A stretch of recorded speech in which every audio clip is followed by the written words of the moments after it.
I've been thinking about this for some time. I got a freaky temptation burning deep inside. You see, the script's already rolling, and the bedroom is the set. I hope you know the lines, because one take is all we get. The Pussycat Dolls. Lights, camera, action. This is modern escapism. Wow.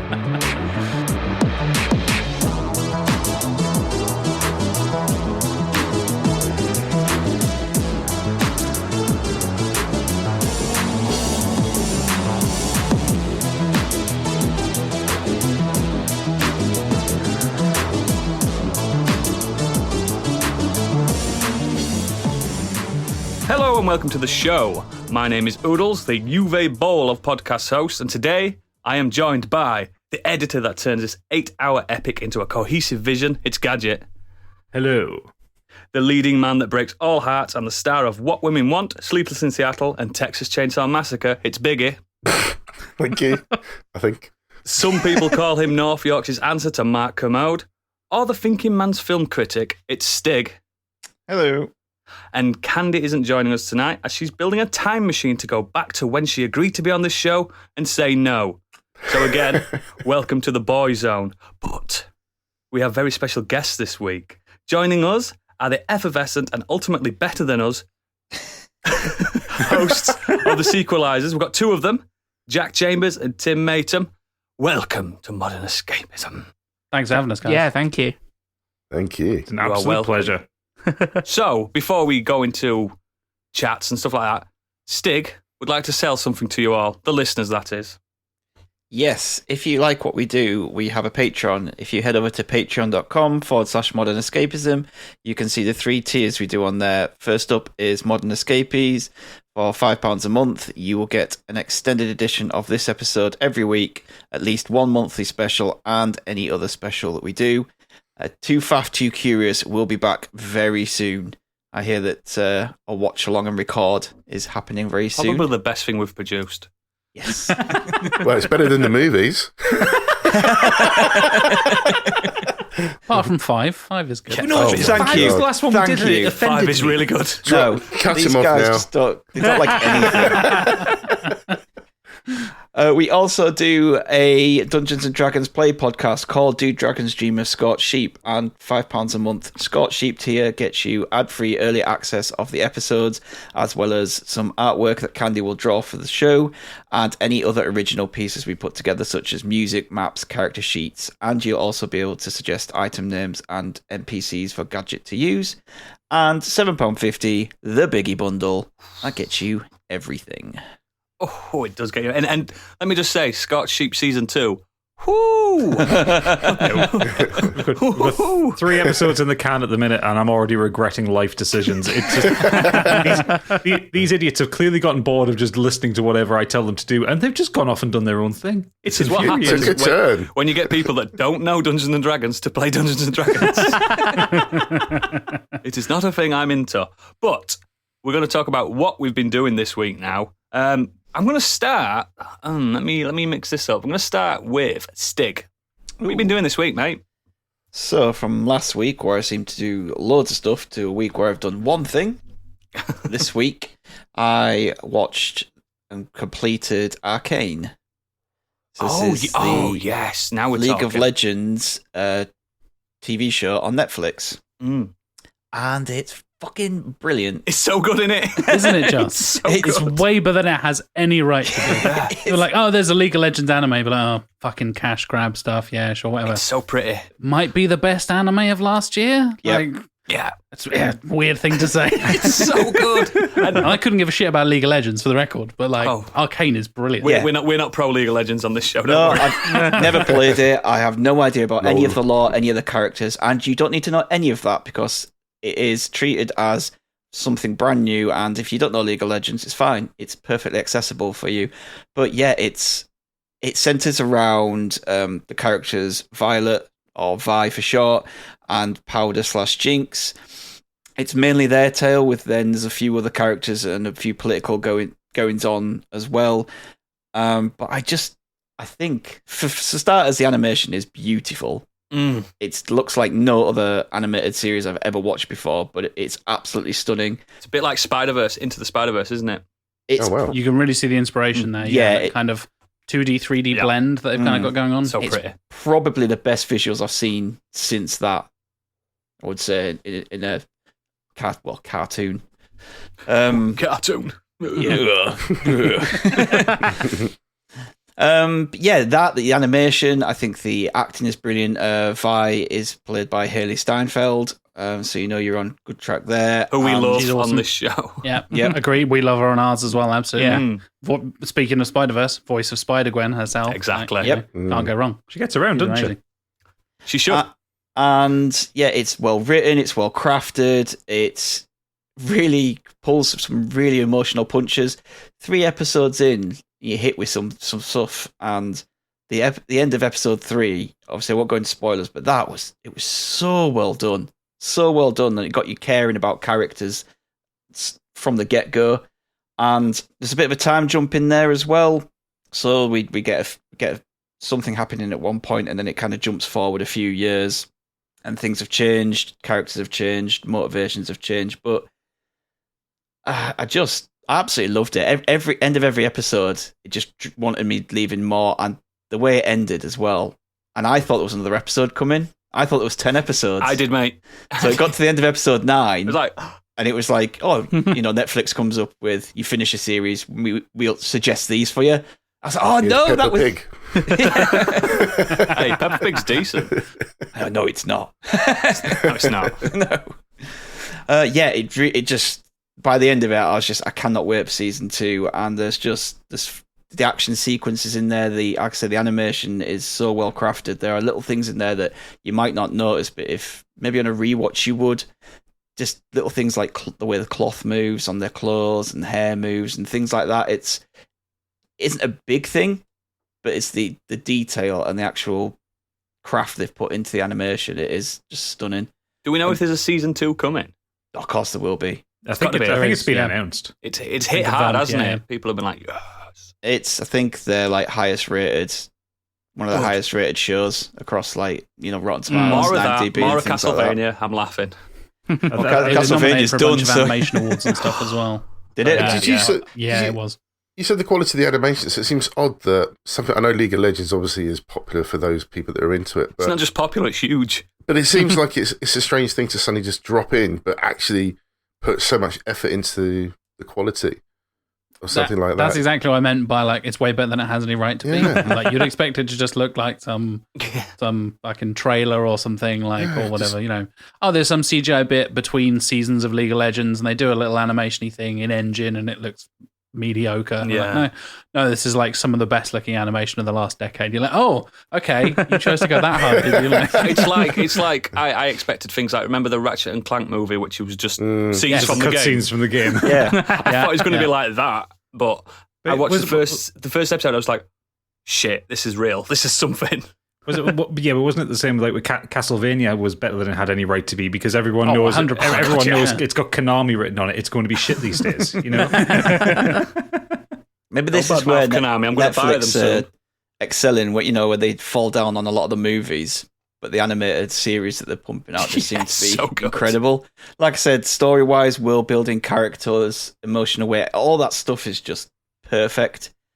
And there are things with characters, even the bad guys, where their motivations aren't as clear as you think they would be. Can't really go into any spoilers, but there's one of the characters, Silco. He's like kind of the main protagonist throughout this, and there's stuff that he does that you just don't expect. I never expected. I thought it was just more about manipulation, but it isn't, and it's a lot deeper than it is. And I will just say again, no spoilers, but there is a fight on a bridge at one point mid-season, which is absolutely incredible. The music, the animation, everything about it is perfect. And it's like one of the best things I've seen in a long time. So yeah, Arcane, if you look at that and think, League of Legends, whatever, don't worry about it. You don't need to know the games. You don't have to have any interest in the games because outside of the name and some of the character names, doesn't matter. I played it last week, so people don't have to. I mean, League of Legends does have previous with doing and obviously they've got the money to burn, Yeah. but to doing really high quality media tie-ins Yeah, they because do. Yeah. a couple of years ago they put out a K-pop single, and it was like actually one of my songs of the year. It was really good. Amazing.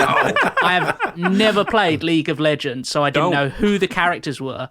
But I was just like, yeah, this is a bop, you know. Yeah. Get my groove on. Yeah, and I remember an article coming out when Arcane first came out, and it was like, here's all the things that you should watch. You know, now if you're done with Arcane, here's where we recommend you go and do. Please note, playing League of Legends is not one of them. Yeah, it does not have me interested in playing the game whatsoever. But yeah, the soundtrack is really good as well. I really enjoyed the music they used for the show and the type of music. And as Jack said, they've been nominated for 9 Annie Awards, which is due to be ceremony held towards the end of February. Yeah, but I could see them cleaning up, to be honest. They deserve it. It's really good. Really nice surprise as well. Excellent. Thank you for that, matey. We're going to move on to me. I've had a tough week this week. I've started no less, I've written down 10 games and 6 films, and I've stopped. I've not continued. Hell, mate. I just Have you couldn't finished any of them? No, I couldn't. I just couldn't. So I'm. We have a word for that on our show. It's called doing a Matt. Well, I've been doing the third Sequelizer, who's not here, our co-host Matt.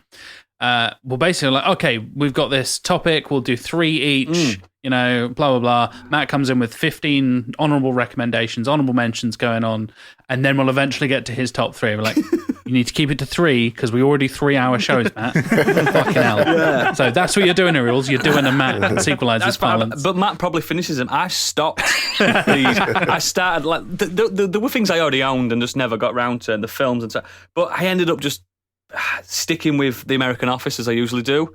So I'm not going to talk about that because I've talked about that ad nauseum. There was a show on Netflix that I actually started watching today. This is hot off the presses, and I've stuck through it, and I've more or less watched them all. It's a docuseries called Midnight Asia. It's on Netflix. So it's a docuseries about Asian megacity nightlife. So all Asian cities. Stuff we don't tend to see in the West. Like we get the impression of salarymen and crowded traffic jams and stuff like that in Asian cities. This is what happens when the sun goes down, and it's basically just a fly on the wall. Each episode is a different city. Like the first one's Tokyo, then it's Seoul, then it's just other Asian cities that I can't remember. It's that good I can't remember. Really made an impact. But yeah, basically I didn't write it down. So, and the first one, for instance, it's got like 3 main parties we follow throughout the 30-minute documentary. We've got an 80-year-old ramen chef, a female, who at night is a superstar DJ at a hot nightclub. Nice. And she is what you expect an 80-year-old ramen chef to look like. She's, you know what I mean? Yeah. I don't know what an 80-year-old ramen chef super DJ looks like. This is the thing. So she's saying on it that like, oh yeah, I do my shift because they work some hours. Those guys, I've done a really long like 15-hour shift. Then she just pulls her apron off, gets a superstar DJ set up on, gets some glitter on her cheeks, and she starts doing a full-on mean like mix, and everyone's loving it. She's in this like really fancy like very culturally appropriated nightclub. It's quite Western, do you know what I mean? And playing all the club bangers, all the floor fillers, and it's just mesmerising. And then she's like, "Yeah, I've got 3 hours sleep now. Then I've got to start work again." It's like, what the fuck? And there's also hypercar drifting, which is bigger than Tokyo drifting. So it used to be skylines and stuff like that, didn't it? Not anymore, not with a mega rich in Tokyo. I say now it's going to be Lambos and shit. It's Lamborghinis, and there's one guy, like, I based my car off a Star Wars pod racer, and I like to go, and he's like, I like to go around Tokyo at night when the roads are closed, and basically I think, he wasn't sure, but I think they can rent roads because they're closed at certain parts of the night, some motorways and stuff like that, and mountain trails, and he's like, I go around pretending I'm Anakin, and he's in this most disgusting, like decked out Lamborghini. Look, must cost £500,000. If he is I need to find a picture of this. If he is not flying around going yippee, he does. Yeah, he does. He goes, now this is pod racing. That's what he does. Yeah, and he's just and there's one bit that it follows a guy from The Trench, which is an actual bar I've visited in Tokyo. It's basically a mixology bar, and when I don't know if you guys have been, but when you think of Tokyo, when I say bar, I don't mean a bar like over here. I mean, this is a tiny little closet. These are small. They're always super tiny in Japan. Yeah, and this guy, oh my God, he's making the best cocktails and everything. When I was there, he wasn't there, so maybe not. But it's just so cool to see this nightlife that we don't see, and I proper recommend it. There's one in Mumbai as well, which is really interesting. It's just not part of the world you see. You always see like travel, like this is the sun, and you can go to the beach and stuff like that, but you never see what they do when they're letting their hair down, especially in places like Tokyo and Seoul, where they're all corporate business workers and stuff like that. It's just so mesmerizing. I always assumed if you walk down some streets at night in Seoul, all you can hear is the sound of mechanical keyboards. Yeah, this is what I thought, but no, they've got strict policies in Tokyo and Seoul. Like, you can't do anything that disrupts the flow of the day. But when the sun goes down, you can do what you want. And there's skateboarding gangs and stuff like that. And you know what the Japanese can be like? They're all dressed up as characters as well as doing it. And it's just, It's so fucking cool. And there's a few more episodes I've got to get through, but I really recommend it. It's called Midnight Asia again, just to let you all know. It's proper junk food type show. It's really well done documentary, but it's imagine like your Carl Pilkington shows, but without Carl Pilkington. Is there a host, or is it just it's fly on the wall type stuff? It's more like talking heads fly on the wall. There is a woman on the first episode that seems to be an expert of Tokyo nightlife, and same with the Seoul one. There's a man and they talk about the hot spots and stuff, and how these are all secret places. I'm like, they're not secret anymore. They're going to get busy. That's going to ruin your little niche you've got. Oh, there's one guy as well that he's got a travelling bar. He's just got on like a rickshaw type thing, and he goes and he puts it on Twitter. He's like, "Where do you want me to be?" And he makes a fortune every night because he's bringing sake to everybody. It's just so cool. But yeah, I recommend Midnight Asia to everyone if you're into that kind of culture shock, because it's completely different to what we do. They ain't going to Weatherspoons on a night. Hey, they've got hubs over there. The fake English bars. Yeah, they do. Yeah, fucking horrible. So now we'll move on to Tim. You've been doing this week. So Jack will know well that I'm generally about a generation behind when it comes to computer games. Well, you called it computer games, which is correct. Okay. Well, exactly. Breaking the old Amiga out there. Just get going. On my ZX Spectrum or something. He's been playing Gallagher all week. Yeah. But this week, actually, I've been on something fairly up to date. I've been playing Rainbow Six Extraction. That is so current. Nice. That's very good. Literally this week, isn't it? That came out like last week, Tim. Oh my God. Yeah, in fact, I was actually playing it a few days before it got released. The Trending Gamer Award goes to you, Tim. Yeah. This year.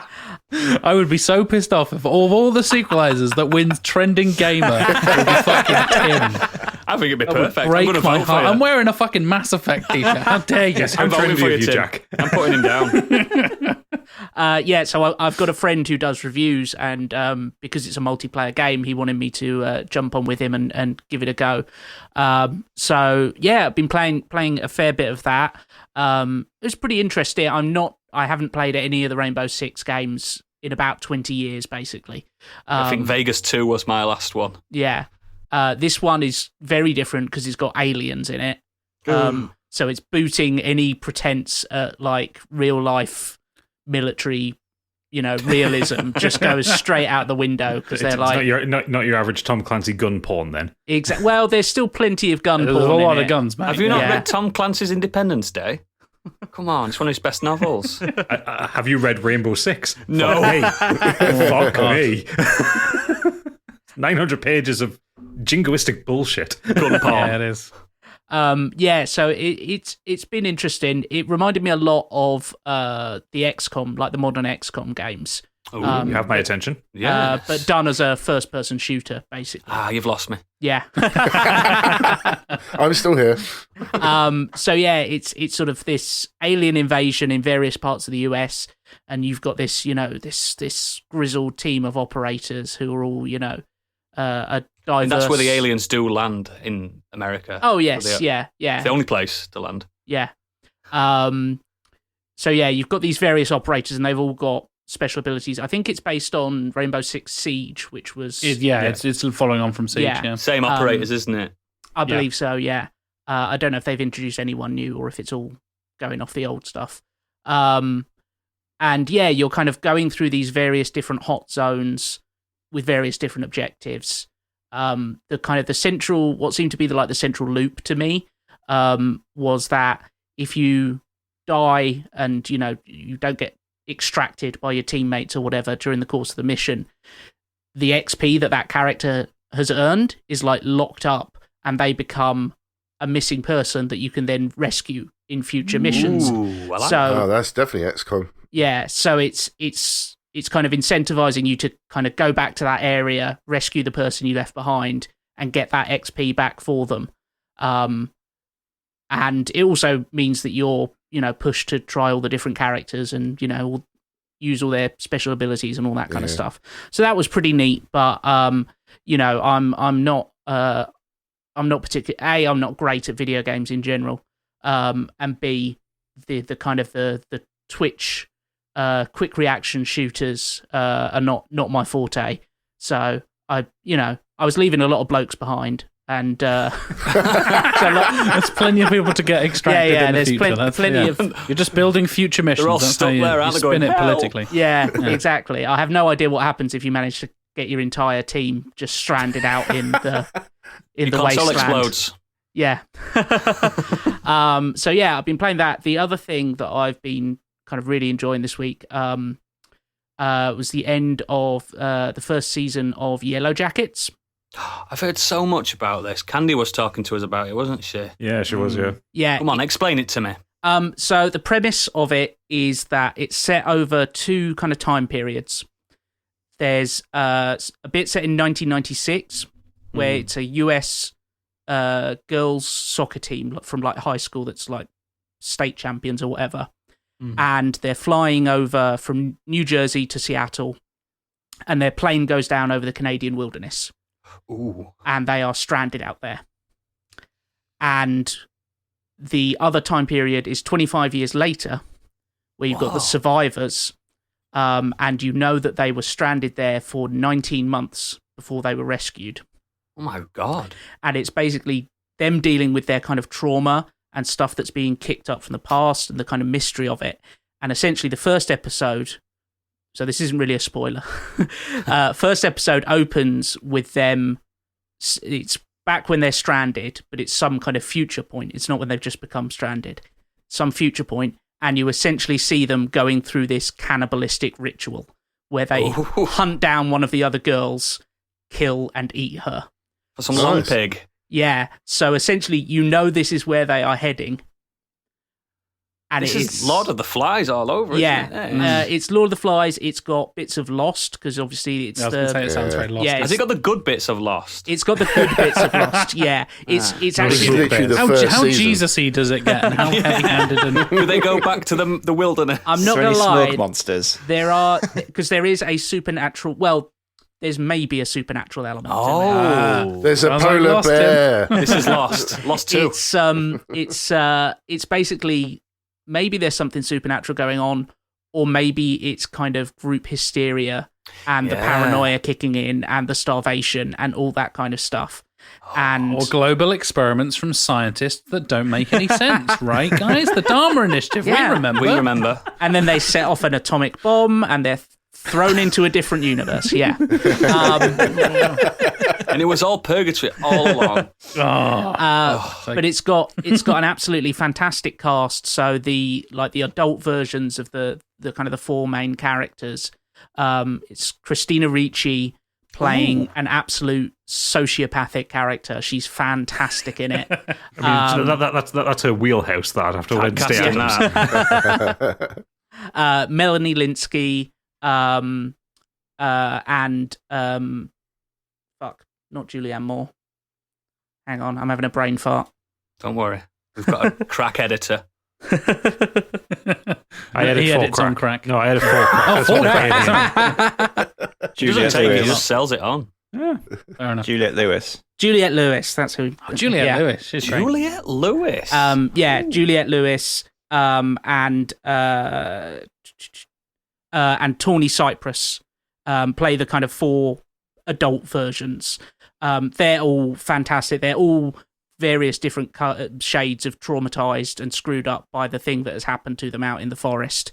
And it manages to get kind of mysteries going in both time periods. It's the soundtrack is fantastic. If you are kind of at all nostalgic for the 90s, yes. it is. The soundtrack is absolutely fantastic. Even the opening sequence has this kind of Riot Girl-esque song over it that I just really want them to release as a single, or at least an expanded version of it, because it's only about 1.5 minutes long. But you've got, everything from kind of 90s hip hop to there's a big moment involving Kiss from a Rose in there. One of the best songs of the 90s. The best songs ever written. It's agreed. It's like up there in terms of just like a season chunk of television. I think it's got into my top 10 like straight away, because it's just so well acted. It's like gorgeous to look at. Yeah, absolutely fantastic. Is it one and done, or are they? No, they've got confirmed second season. It's got a confirmed second season, and the writers have said they have a multi-season plan. Like they know where it's going.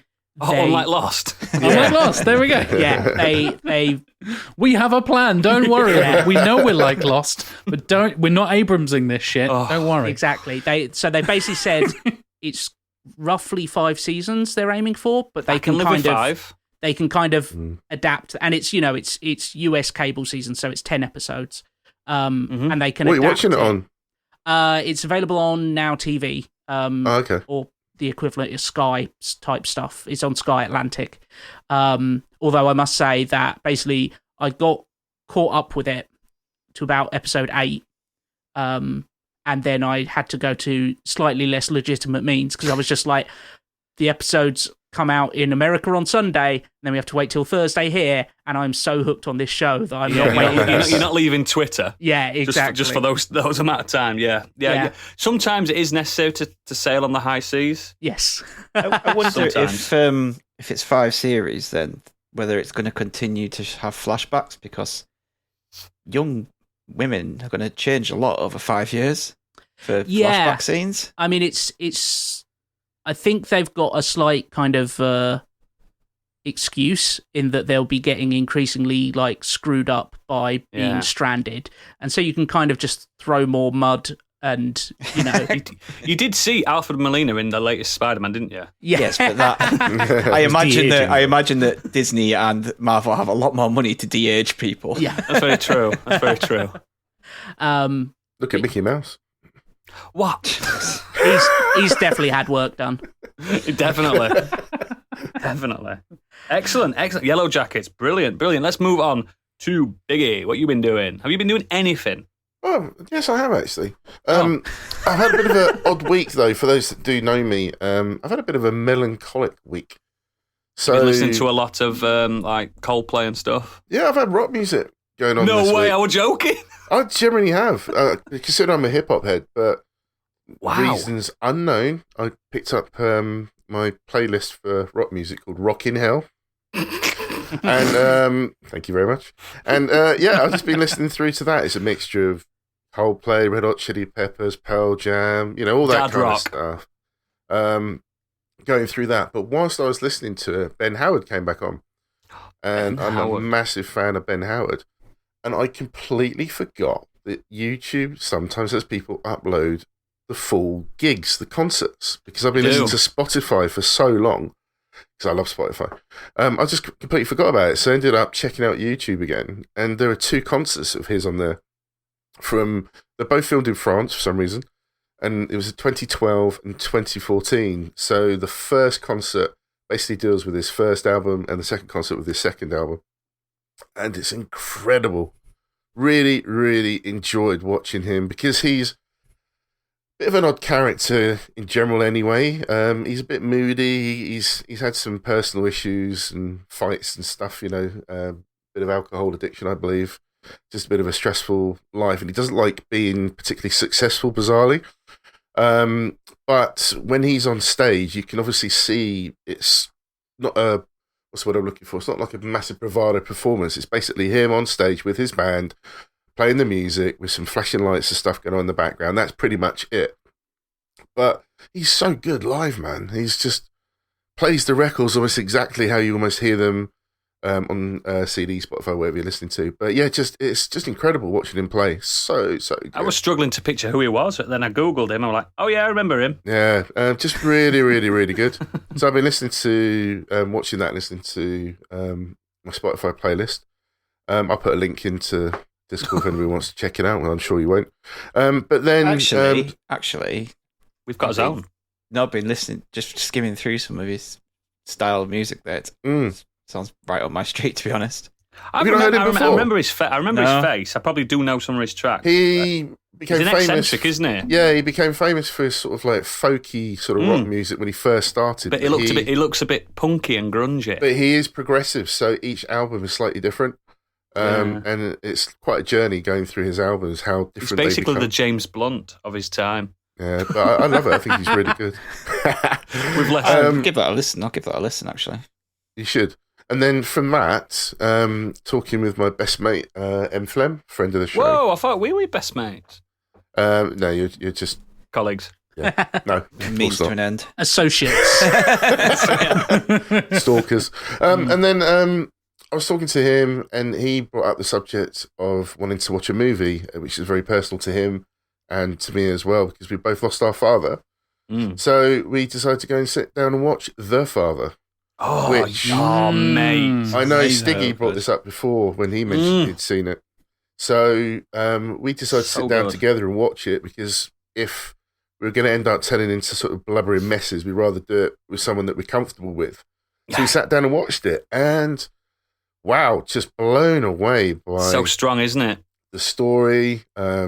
For those that don't know, I don't think this is really a spoiler, but it's basically from the viewpoint of Sir Anthony Hopkins' character, also known as Anthony. And it's basically following him as he is in his flat, and his family, his daughter comes to see him. He's struggling because he's older. They're trying to sort out care for him. He doesn't get on with the people that come as carers, and it's just following this journey through him as he tumbles through dementia. And it's from his viewpoint, and the production, the claustrophobic feeling of being in his flat or his daughter's flat, it just depends on what's happening. It's just incredible. But yeah, the performance from Anthony Hopkins, Olivia Colman's in it, Olivia Williams as well. Yeah. Rufus Sewell, all very good, brilliant supporting cast. But Sir Anthony Hopkins, just wow. I just cannot. I did a cry watching this, don't worry. I just can't speak enough about his performance. It's just incredible, all the way through, right up till the end as well. Just mesmerising. And I know he lost out to the Oscar for Chadwick Boseman. Sorry, didn't he won it? No, sorry, I got ahead of you then. I thought you were going to say missed out for this one. No, he didn't. Oh, yeah. But that was also for the right reasons as well, that Chadwick got awarded that. Posthumous one. But I think if that hadn't happened, then I think he would have been a shoo-in for that. What, for this? For the father. He won for this. No, he won for this one, Biggie. I thought Chadwick Boseman got it. Did he not? No. Chadwick Boseman got like an acknowledgement and Posthumous stuff. one, It's a bit... the in memoriam. In memoriam, yeah. It's a bit contentious. No. Okay. They built that whole show around For that. giving Chadwick Boseman the Oscar. Yeah. And then didn't. Okay. And then people were just like, what the fuck? Like, you built this show around Chadwick and kind of used his death. And yeah, they got a bit of a backlash for it. Yeah. But I actually watched Ma Rainey's Black Bottom last week.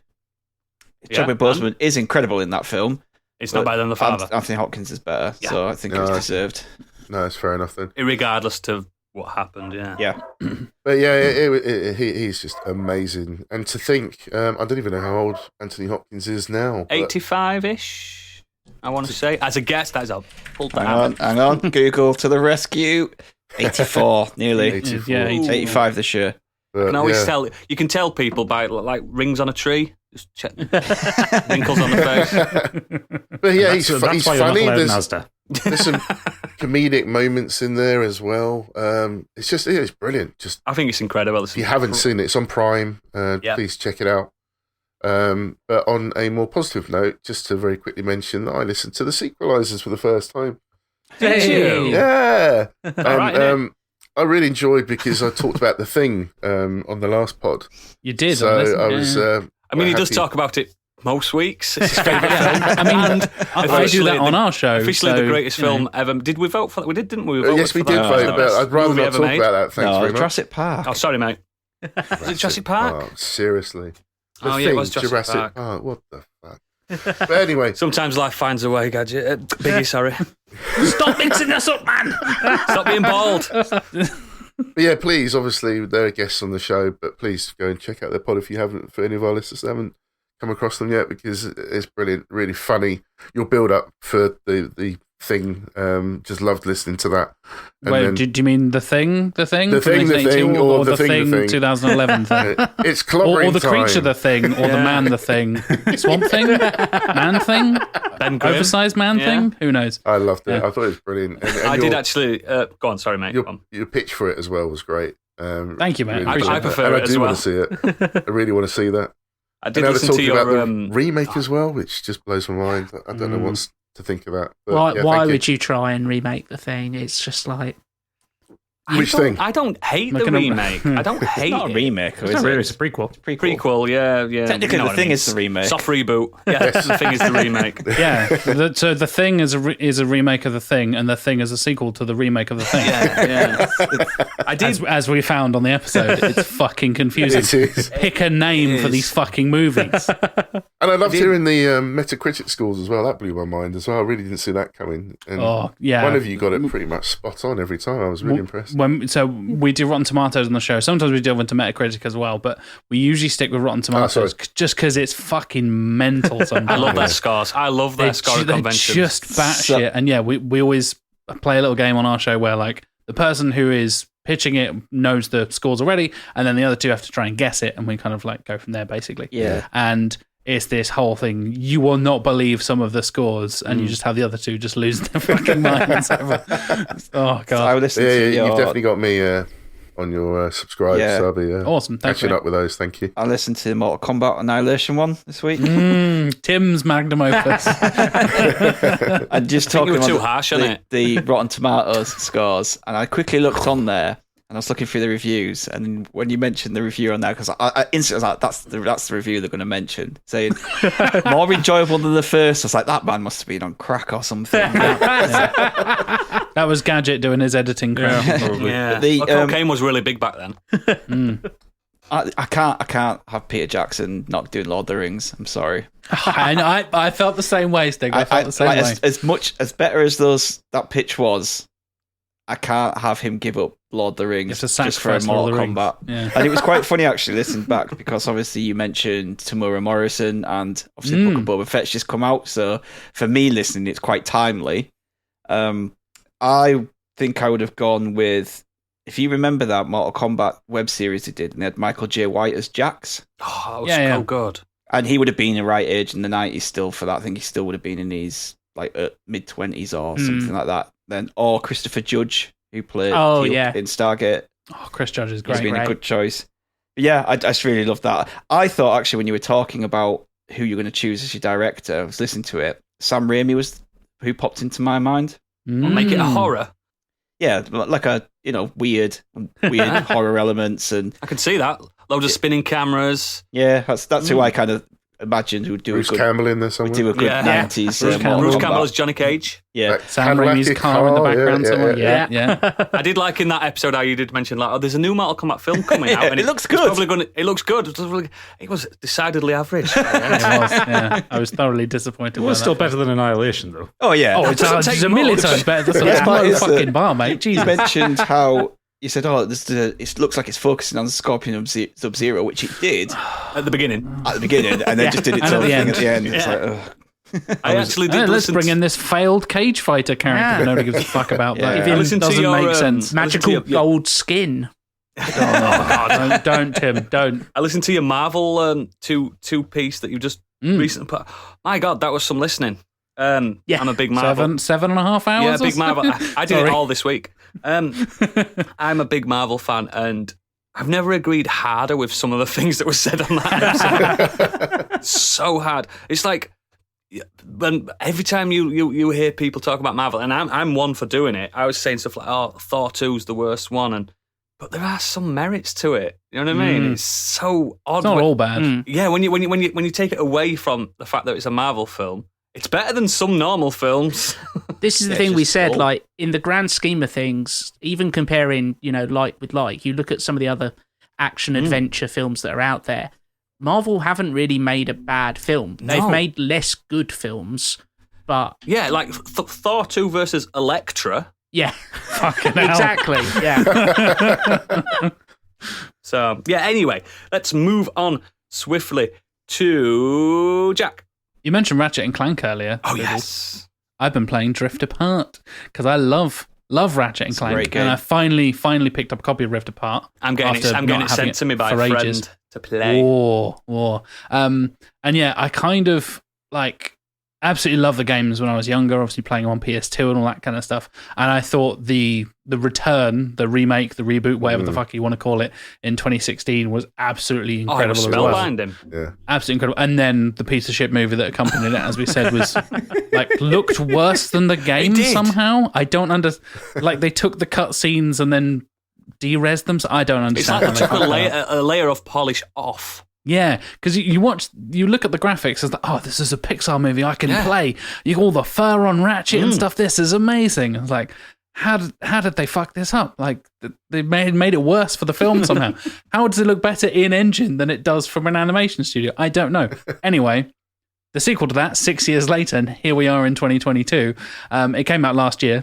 To clarify, 5 years later, and I saw it winning a couple of Game of Year awards and stuff from a few different places, and I'd been wanting to get it for ages, and I'd finally kind of it was on sale, I had some credit with the store and all this kind of stuff, and I was like, I can get Ratchet and Clank for 20 quid. I'm going to do it. I'm going to treat myself. Fuck it. Yes, finally. And that's all I've been doing for the last few days. It's just diving back into that world and flying around to different planets and getting some absolutely ridiculous weapons. And the story is really interesting as well, what they're actually doing with multiple dimensions and parallel universes and all this kind of stuff.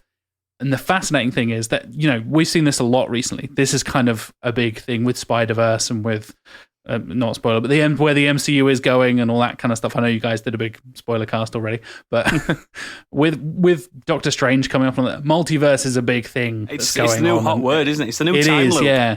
I was saying 2021 was the year of the time loop. 2022 is the year of the multiverse. Yeah. I can't wait till EastEnders picks it up. Dirty Den's back. Faulting on itself.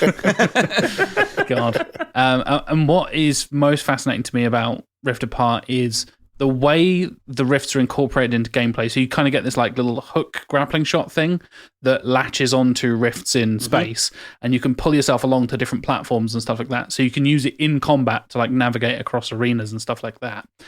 But there are certain moments where you literally kind of, whether purposefully or accidentally, because timey-wimey, wibbly-wobbly kind of bollocks is going on, you end up going... Thank you. You end from the book of Doctor Who. It is. You end up going through a rift, and it's all in real time. There are no loading screens. SSDs, baby. There's just another world around you, and you're like, wait, I'm in an asteroid in the middle of nowhere in space. And you turn around, and the door to the planet you were just on is still there, and you just walk back like nothing's happening, and just be like, I'm in two places at once. This is absolutely insane. There are no loading screens. There is no delay to it at all. You are just from quote unquote one level to another, but they are huge open map kind of things. Thinking back to old games like Resident Evil that had to do rooms. Yeah.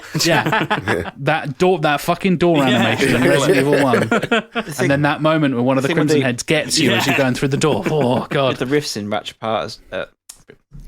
Apart as well is when you pull yourself towards one, I like the animation, the fact that it doesn't pull you towards it like a grappling hook, for example. It kind of pulls that door towards you and you go through it, and the world shifts around you, not the other way around. Exactly. I really like that. I thought it looked great, and the gunplay in it is really good fun. Did you do the same thing I did when I first booted up, Jack? Where you've got the opening cutscene, and it's kind of showing you kind of across this kind of huge parade scene. The camera swings around. You've got dialogue between Ratchet and Clank, and then the camera stops behind him. And did you just wait a second, think, "Oh shit, I can actually play now"? Yeah, because there's no transition from the cutscene to the gameplay. It's so good looking, and it's so detailed. It's like I got it with my PS5, so it was like the first thing I played on it. Same. And it was oh yeah, this is how you do it. And then I haven't finished it yet. It's one of those games I kind of dip in and out of, but it is just it's one of the most beautiful games I've ever played. Yeah, it really felt like a showcase of the PS5's capabilities. As you rightly said, there it was like SSD, baby, we can do what we like. No loading screens, we can go wherever. Can you believe there were naysayers of SSDs? Idiots. I'm very much enjoying this no loading screen life we have as gamers these days. I watched a video on YouTube about this a couple of weeks ago. It was talking about how like hint screens don't exist anymore because loading screens don't exist. No lock screens or anything. Yeah, exactly. And they're having to like reconfigure how you do that and how you convey that information, because now you're not sat there going like, oh, there is a place on that map. I guess I could go over there. That's interesting. And then it goes like, you can fast travel if you go to a campsite. Like, oh, I didn't know I could go fast travel. I thought I had to go to a hotel to fast travel. I can't do it at a campsite, blah, blah, blah. That background for The Witcher 3, I sat through that so many times. It was so long. The original load screen on that was so long. That's why I'm waiting for the PS5 remake. Some games made you, like, it's not just punishment that you're dying and restart, it's punishment that you've got to wait 2 minutes to reload. Yeah, the respawn time always catches me off guard. I feel I got used to it earlier today, but for the first couple of days of playing, I was like, oh, I'm dead. I'll sit around like, oh shit, I'm playing like 30 seconds ago. Like, it is 4 seconds and you drop out of a little rift and you're back again. It's absolutely ridiculous. If you're lucky enough to own a PS5, get it then by the sound. Can I ask you a quick question? What you think? Because you split the game as between Ratchet and Rivet. And the only criticism I had was that they were exactly the same, except one was a female version, one was a male version. Yeah, it wasn't like she had different powers or different abilities. That's what reviewers have said, and I thought that was a misstep because they could have changed it up depending on who you played as. I assumed exactly what you're saying, where you would get different powers and different. Like, you'd unlock one half of the skill tree and one half of the skill tree for each character, right? And like, there are two equivalents of Clank without spoilers. Again, you meet another version of Clank later on and stuff. Like, you would think they have different powers, and they kind of do, but not really. But then, if you unlock a gun as Ratchet, and then you play as Rivet, it is just automatically unlocked. And nobody says anything. Immersion breaking. No, like, yeah, well, a little bit, yeah. Like, the fact that 2 out of 10. Thank you. Yeah, ruined the game for me. 2 out of 10. But like, all the previews and stuff of the guns have Ratchet as the person shooting the gun, even if you're the other one. Even if you're Rivet, and Rivet doesn't say anything about that, even though she doesn't know Ratchet exists yet. When you're playing as her at the beginning of the game, there's just another Lombax that she doesn't know exists and should be a massive fucking deal, because when she finds out, it's a massive fucking deal. And then she's just like, would you like to buy the gun? It's like, are you not going to comment on the like? Because the little preview things are really funny. You have Mr. Zircon from the previous games is now Ms. Zircon or Zerky, who is running the shop. You have Zerky, who is actual Mr. Zircon, who runs like a hippie bar. He's like a pacifist. It's brilliant. And then there's Zircon Jr., who runs the combat arena. It's nice to see that the family's still thriving. Exactly. Miss Zircon is like, oh, you want to buy this gun, sugar? Come and buy these big guns. Oh, she's sassy. Okay. I like her. She is. She's southern and sassy as hell. But then you play the preview and she's like, are you going to buy the gun? Not like, hey, who's that? Why is that happening? What's this? And if you buy ammo for one, it kind of carries over to the other. I get that it's kind of... It's gamified, isn't it? Parallel universe kind of things. Like, you know, if you affect one timeline, you affect both. Like Back to the Future style, like you're raising your kids if you do a certain thing. But like, I guess it's just to get around the fact that, you know, I ran out of ammo with one character, now I'm fucked kind of thing.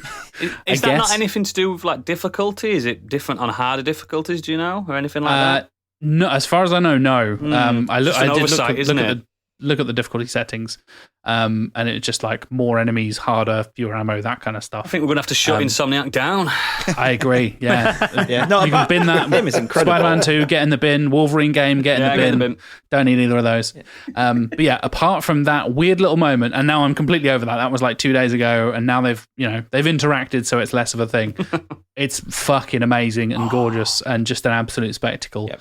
And I kind of forgot how much I enjoy like just flying around, like how much of a space opera science fiction epic it is. Yeah. Because I always think of it as like, oh, it's a cool shooting game and there's some fun little bits, and it's like, and then it just goes, here you go, here's a spaceship, where do you want to go? And Yeah, I'm even like, the first one did yeah. that, didn't it? Yeah, it did, yeah. Yeah. I hadn't kind of refreshed myself, and I'd completely forgotten just how kind of open the space flying is. And you're just like, do you want to go to this mining planet, or do you want to go to a space casino? I'm like, it's fucking space casino. There we go. Put it Every all time. on black.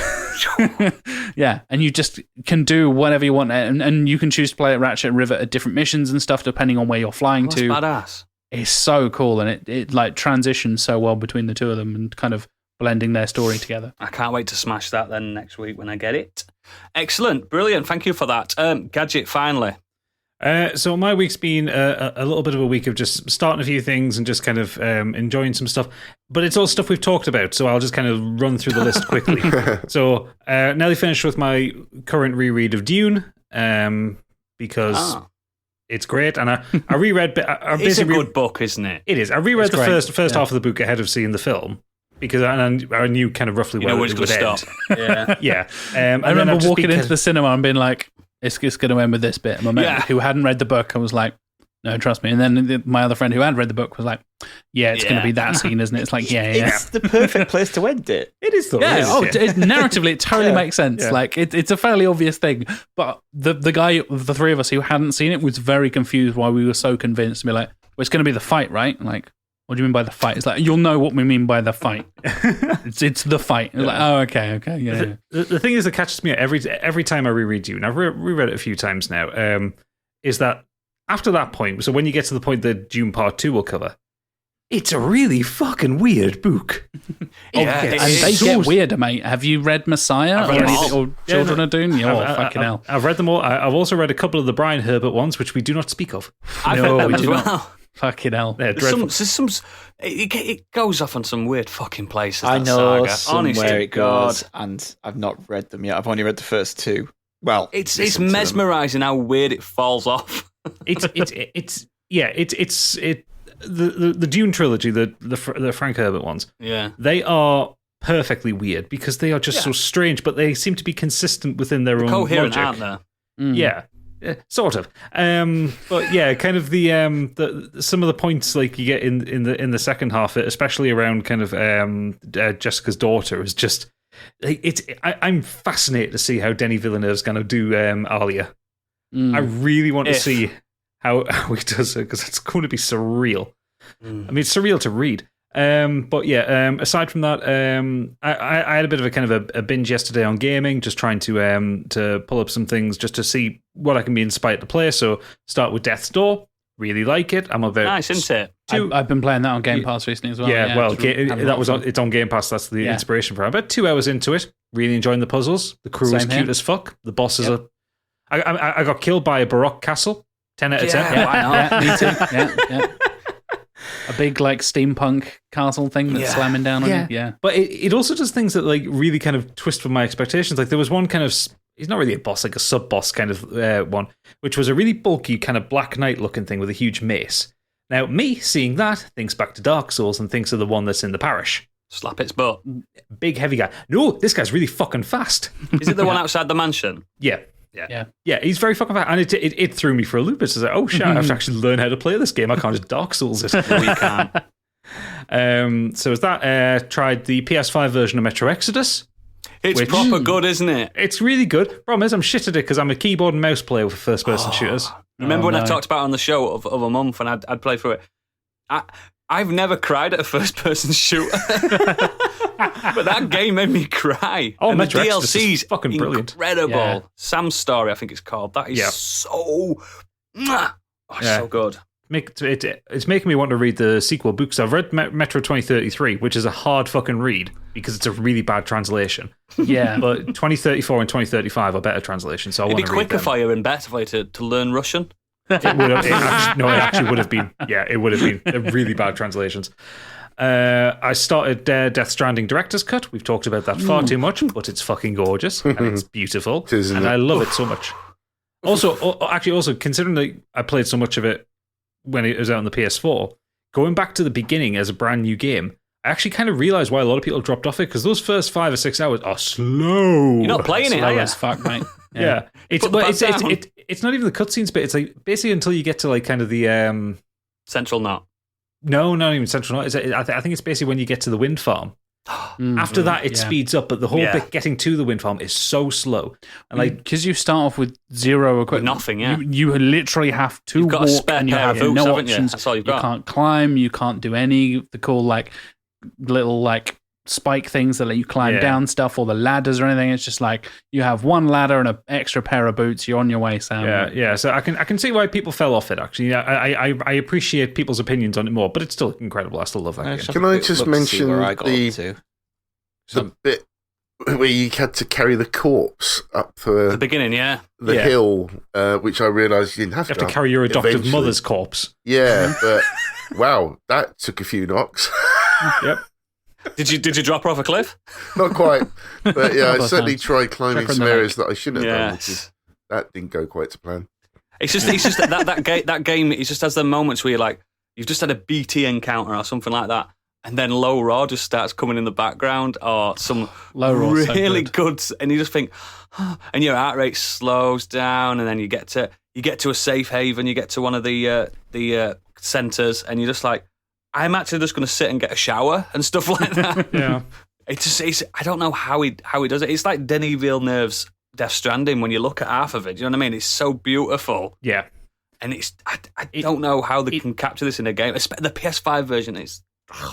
It doesn't help the accusations of Kojima being a frustrated film director. You can tell.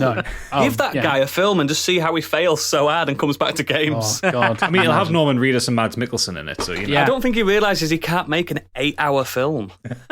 I think if anyone could, it would be him. Oh, he would, wouldn't he? Do a Von Trier and just make an 8-hour film.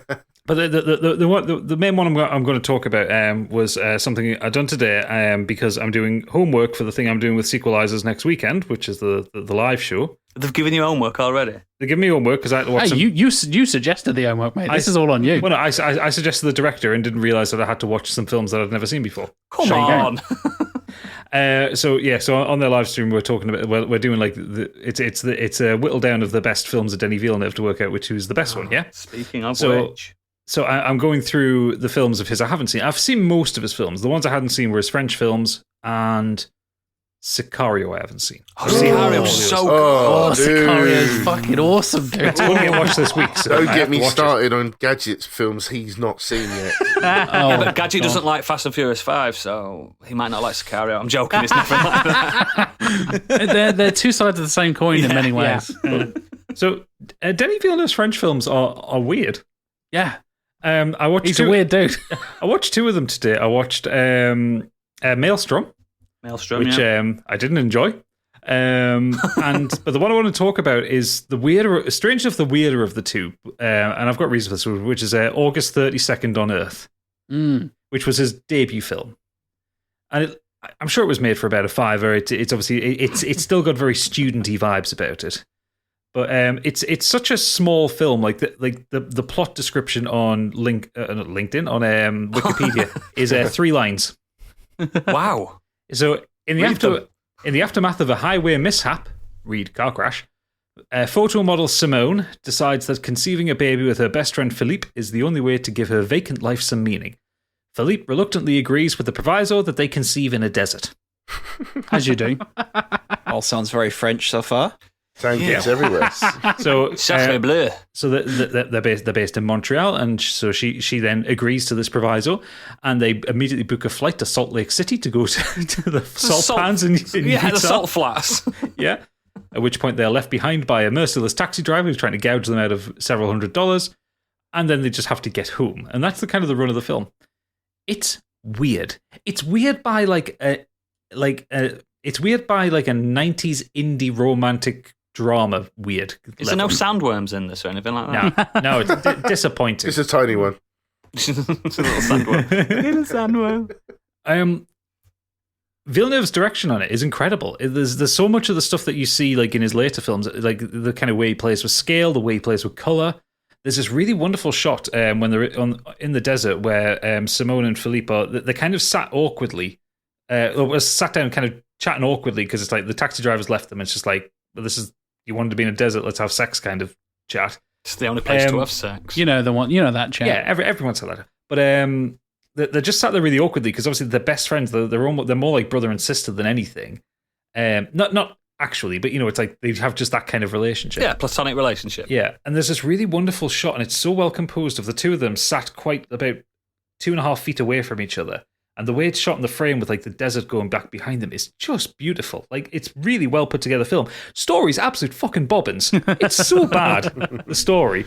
And I'm not going to spoil the ending for it, but I hated the ending with every fibre of my being. Because it takes a turn, and I'm not going to say what that turn is, but it's no, it's a fucking sound. This is when they're back in Canada. There's nothing sandy about Canada. Come on. Spoiler alerts for June. Yeah. It's it's a very 90s film and a very studenty film. It's weird. I hated the ending to Arrival. I know it's not his. It was his story, but I didn't like Arrival either. I wasn't massive on Arrival, to be honest. Yeah, I liked Arrival. August 32nd on Earth isn't his story either. He didn't write it. He just directed it. Yeah, seems to be a trend of his. Have you seen Enemy? Yes, I've seen Enemy. Okay, that's weird as fuck. We're learning something about Denis Villeneuve here. Weird as fuck. Yeah, very weird. I mean, fucking Maelstrom. Oh, Jesus Christ, Maelstrom was just... that was a hard watch because it made no fucking sense. Like any of his films. Well, I mean, for starters, that film's narrated by a mutant fish that's being butchered repeatedly. What? Yep. I need to watch this film. I'm going to watch these. I've got them all on my watch and list. that is actually written by Villeneuve as well. Oh, wow. That was produced by the guy who wrote 2 Days in August, right? Right. Okay. I believe so. I can see why you want to do Dune then. Oh yeah. There's a lot of the hints of why he wanted to do it, but it's like when he's not constrained by like Hollywood execs and like trying and to. Unlike Hayden Christensen, he likes sand. He does like sand. He enjoys sand. I've seen at least 4 of his films that involve the desert in some way, shape, or form. The French desert. Anyway, we're going to move swiftly on from that to our main topic. Unless anyone wants a drink or anything like that, I'll stretch the legs. No, skip that bit. We're used to long recording sessions, mate. Don't worry. Yeah. I don't think you moved on your Marvel ones, did you? That was a 6 hours. Oh, God, something like that. Got to be done. Anyway, we're going to move on to our main topic now. Biggie, what are we talking about this week? Well, thanks to these pricks that have come on this week. Wow. You're welcome. I really like your 10 minutes ago. I really like your podcast, guys. New subscriber, bunch of pricks, but Biggie's an intern. Don't worry. But no, as usual, we always ask our guests to sort of bring the topic with them, and I think they kind of stumped us a little bit because they've come up with who is our favourite director that's had 5 films or less, and it's not been easy. It's a great topic. It's a great topic. And on the week where one of the biggest buyouts in video game history happened, we're going to talk about films instead. You're welcome. Yeah. I would have loved to have brought that as the subject, but that seems like that's just in the news, right? Like it's too on the nose, isn't it? Yeah, it's too on the nose. Yeah, basically, it's these directors that have done 5 or less. And it's left an impact. It could be a negative impact. And I was looking for a while, and I thought to myself, I'd be a little clever boy. I was like, George Lucas, but he's done 6. Yeah. It's like, fuck. There's so many of those ones that you think are a borderline case. It's kind of why. So we were talking about this, like, what the fuck are we going to do for the subject? Like, Jack will probably want to talk about video games. Matt will want to talk about films. Tim probably wants to talk about X-Men comics. Like, we're going in 3 different directions here. Like, what the fuck are we going to do? And we thought, what is something we don't get a chance to talk about on our show and on the live stream? So the live stream is a tricky one because, as you know, we're going to have Gadget on this weekend to talk about the top 8 films, basically, of Denis Villeneuve. And it has to be 8 because we have a little tournament bracket thing. At least 8 as a minimum. Yeah. We've done 16, we've done bigger ones. It's all big fucking, all the maths and stuff. But when you get to 5 or fewer, you're kind of stuck with like, it's hard, isn't it? How do you do a tournament bracket of like 5 films? We'll do like an hour-long live stream, and that's not what we aim to do.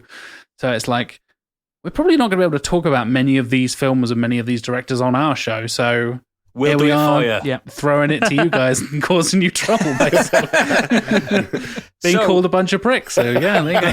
that was not the views of Modern Escapism as an entity. So yeah, I'm going to start because this is the only one I could have done really, because it's the only one I've seen every single film and it's lasted an impact. And if don't worry, guys, if we've all picked similar ones or the same one. I've got a huge list, mate. Don't worry. Oh, that's fine then. I'm going to go with Robert Eggers. Oh, nice. I'm jumping straight in there. If you don't know Robert Eggers, listeners, you will in a second. I mean, the first one, The Telltale Heart, the short film he did, I didn't really like that short film. It's all right.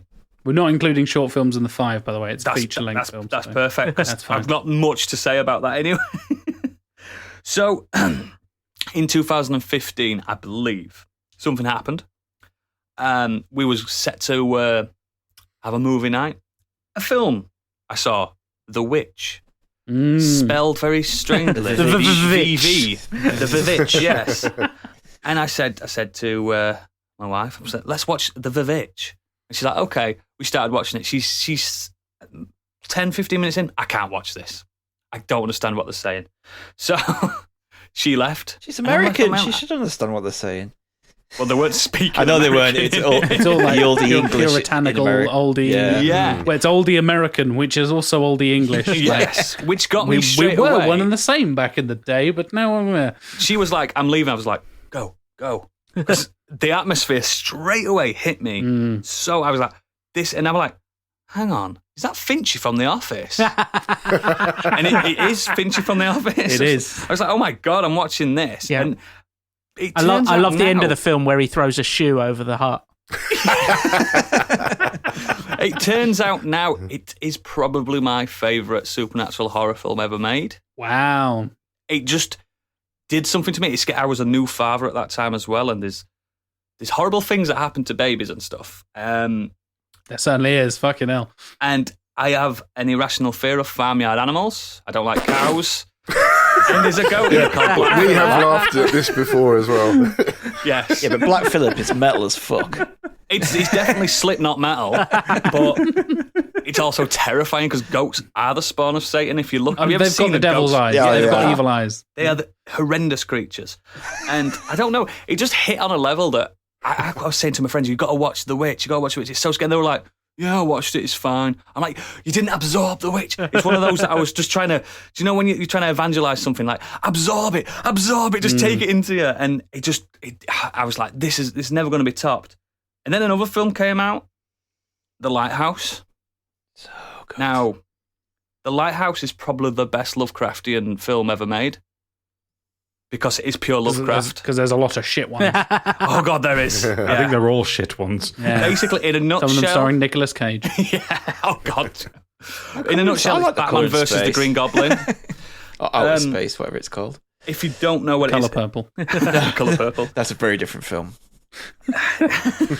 Thomas Howard and Thomas Wake are long-term shift workers at a lighthouse, which is, I'm not sure if it's an island or an archipelago or anything like that. I can't tell. It's a lighthouse. Again, it's old-timey New England-y ye old stuff, isn't it? Ye old stuff. And the first thing I noticed when you put this on, I didn't go to cinema to see this. I watched it on, I rented it, I believe. And it's like, oh, the aspect ratio's gone crazy on my telly. So I'm fiddling. No, that's not my telly. Then I did a quick Google. Oh, this is deliberate. Okay, fair enough. It's like Zack Snyder's Justice League. It was used to preserve the original vision of the director. Yeah, exactly. Except this one actually makes sense. Yeah, it does. Not And Justice League. it's that beautiful black and white that I love. Well, it's not really black and white. It's different shades. It's like hyper high contrast, isn't it? Yeah, it's stunning. Again, Eggers just throwing that atmosphere straight away. I don't know how he does it. I'm so glad you used the word atmosphere, mate, because I think what connects the two of them, as different as they are, obviously kind of like psychological kind of elements there, obviously, but atmosphere is the thing I think of when you talk about Eggers and you talk about how claustrophobic the lighthouse is and how intimidating and dark the witch is. And it is the third stuff. character in the film, isn't it? Yeah, exactly. Yeah, just the setting and the scenery and the atmosphere around them and just the lack of light or the absence of air and stuff like that is just a palpable thing in those movies that I think he does better than anyone else at the moment, I would say. Yeah, I'd agree. I mean, there is a warning. There is a mermaid vagina in this film. You've just got warning. A warning.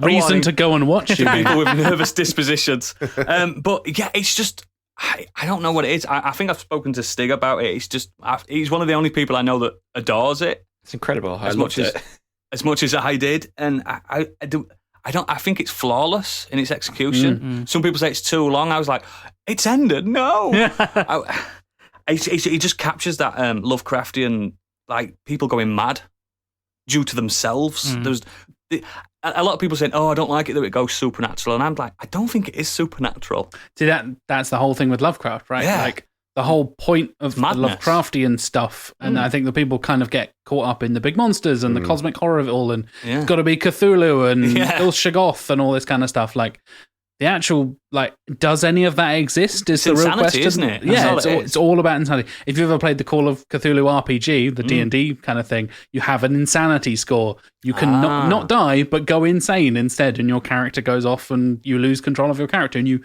essentially die. But it's an insanity thing. And I think the fact that The Lighthouse captures that kind of tension and that kind of vibe. Like, he's literally what makes wanking it- on a lighthouse.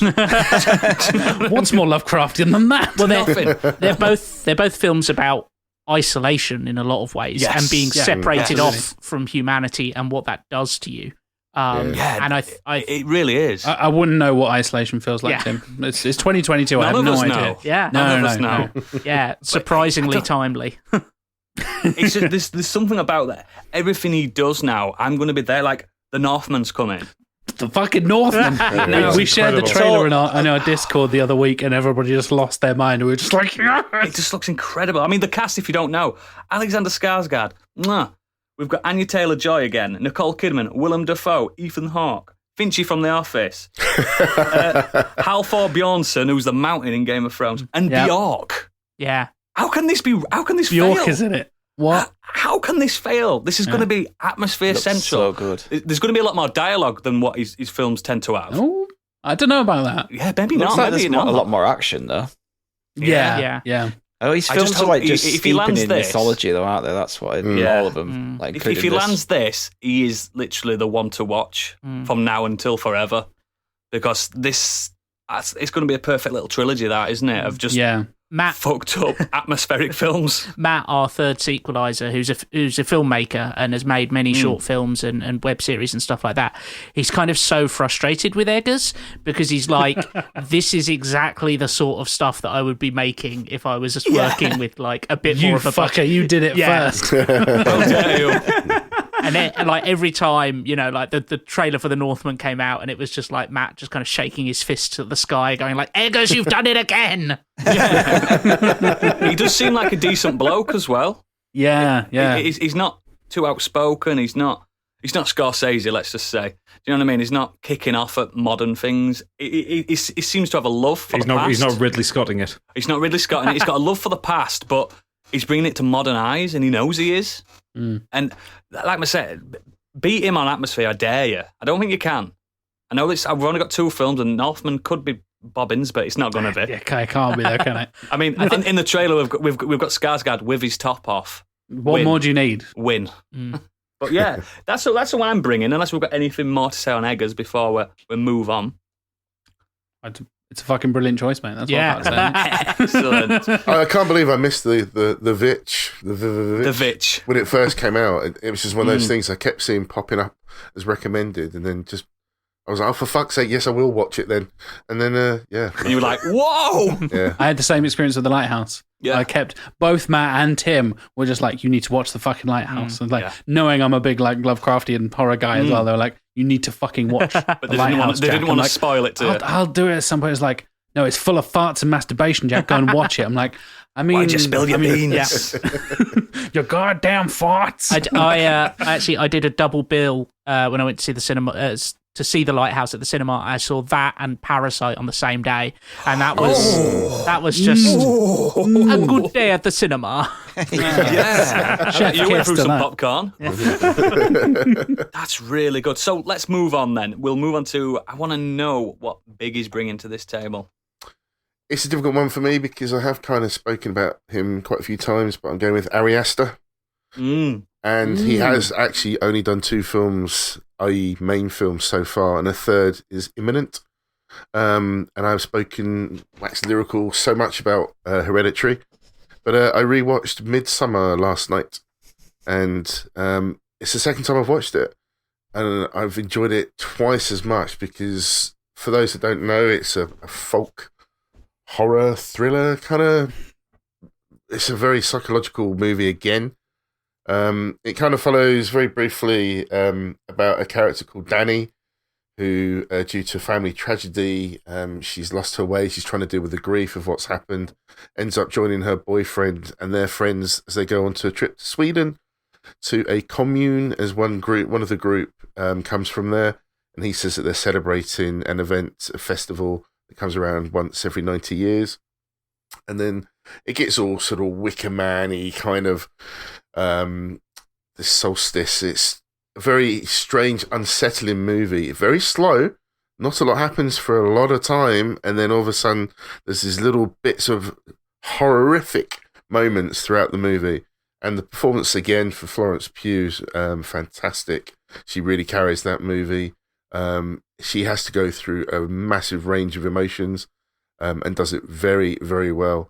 But I'm a massive fan of Ari Aster so far. Hereditary is fantastic. This is incredible. I'm not sure what to make of his next one because there's very little known about it. At this point, they're saying it's like a 4-hour comedy horror about an entrepreneur throughout their life so far, and that's about it. That's all they've said, covering decades of this character, but that's all we know. But yeah, he's one to watch, and I've really enjoyed what he's delivered so far.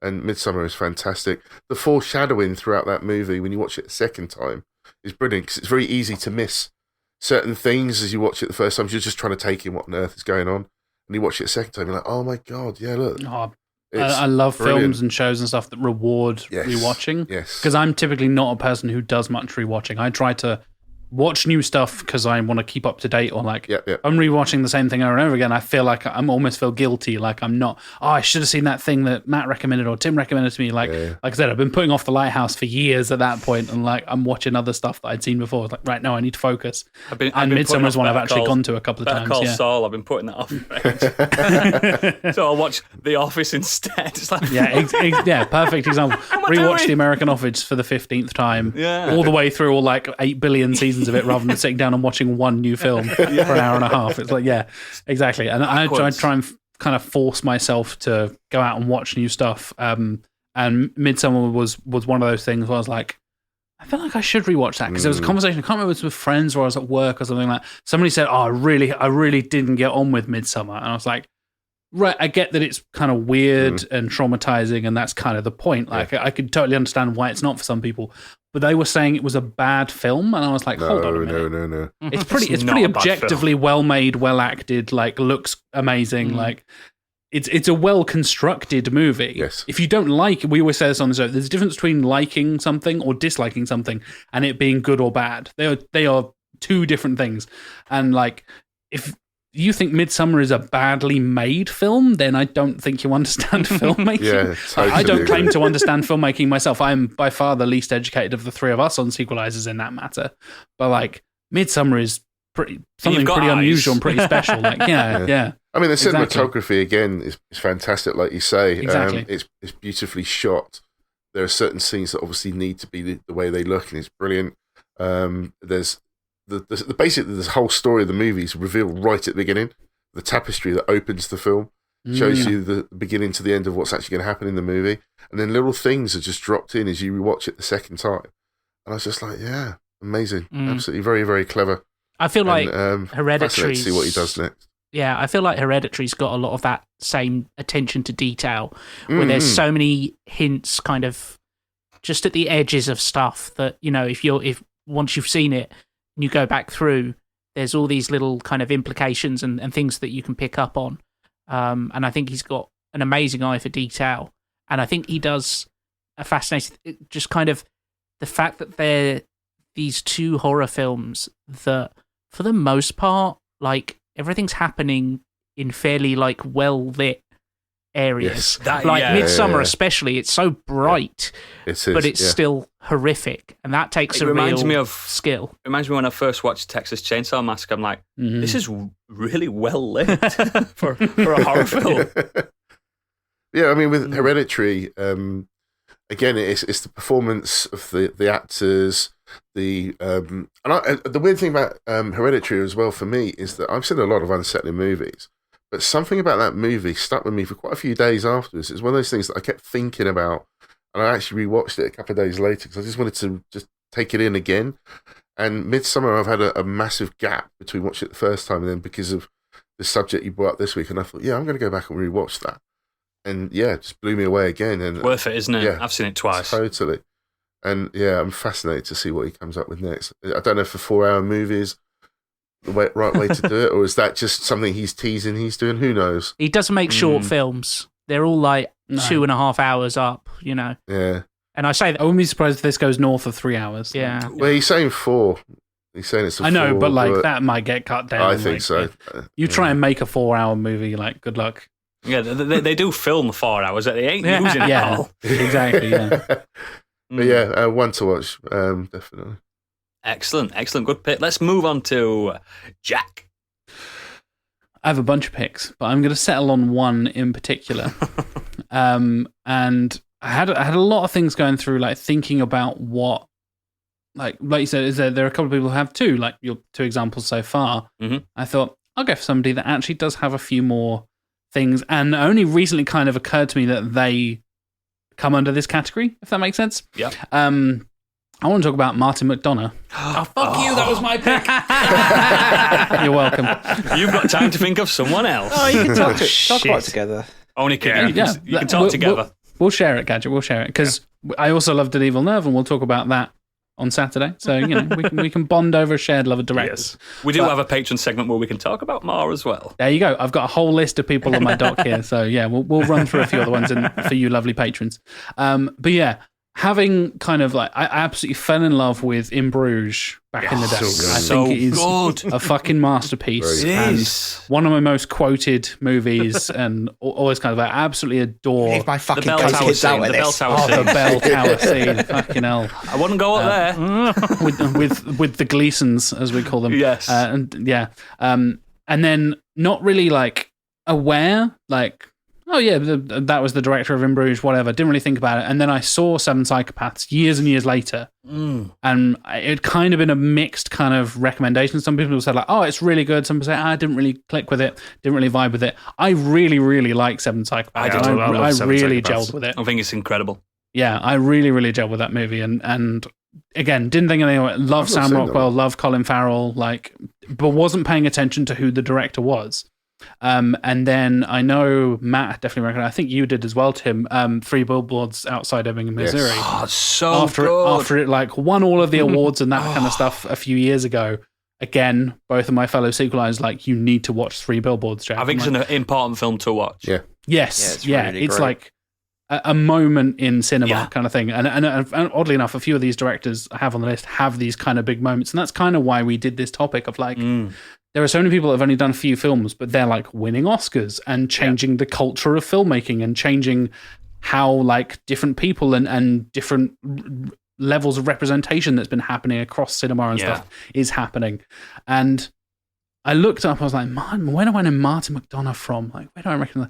Oh, shit, it's the In Bruges guy. Wait, he did Seven Psychopaths. Oh my God. I like all of his movies. This is, and I was like, all right, I need to watch this right now. And I think that means you do purely love his work if you didn't know it was him. Exactly. Yeah, I had this revelatory moment of you're not fangirling. This guy makes all the best movies. Oh my God. And 3 Billboards, as you rightly said, Oodles, is just this absolute moment in cinema that is just fantastic. Frances McDormand is one of the best actors alive. I'll say that right now. I'd agree that. Yeah, I'd say so. I thought it was going to be controversial, as I always do on Sequelisers. I've got a really hot take, guys. I'm going to really throw it out. Frances McDormand, one of the best actors alive. And he goes, you're the first one that's ever said that. Obviously, Jack. Yeah, every fucker has said that. Critics have been saying that. They've said it on Modern Escapism already. Fucking keep up, mate. But yeah, I think McDonagh has not made a bad film so far. Those 3 are absolutely spectacular and deserve watching. I think what pushes him forward more as well is because obviously his history is as a playwright rather than as a film director. You can see it. And he's got such a handle on dialogue and not just. And it's not like that Quentin Tarantino verbal masturbation kind of dialogue where it's just exposition and cool shit for the sake of it. But like everything is so perfectly pitched and placed. The comedy is so sharp. The drama is so heavy. And even just the concepts, like I love the concept of in Bruges. It's just two hitmen who are just fucking bumming around in Bruges. They're not very good hitmen. Yeah, they're not very good hitmen. They're just trying to lay low in Bruges. I need to go watch that again, actually, because I remember it fondly. It's such a special film. Ray Fiennes in that is just astonishing. Magnifique. Yeah. I think it's been a while since I've seen it, but I think it's the scene where they're in the boat, and they're just sat there going, "It's a bit shit Bruges, isn't it?" I mean, I have been to Bruges and it is dull. It's very dull. But... And also the fact he keeps casting Brendan Gleeson and things. Always happy to see him more. Always. Brendan Gleeson is so good. Because his next film that he's got coming up has got Colin Farrell and Brendan Gleeson again. Certainly has. Yeah, The Banshees of Inisherin. Yeah, which looks to be even more Irish than... Because you've also got Barry Keoghan in there as well. Yeah. So it's like all the like hot Irish people that are happening at the moment, and Kerry Condon in there as well. So it's like just chuck all the fantastic Irish actors in one film, get Martin McDonagh to direct it, and sign me the fuck up. Like, the thing is with the Irish understand comedy and misery at the same time. They're really good at that. And it works. There's the balance of the Irish there. That's all you need.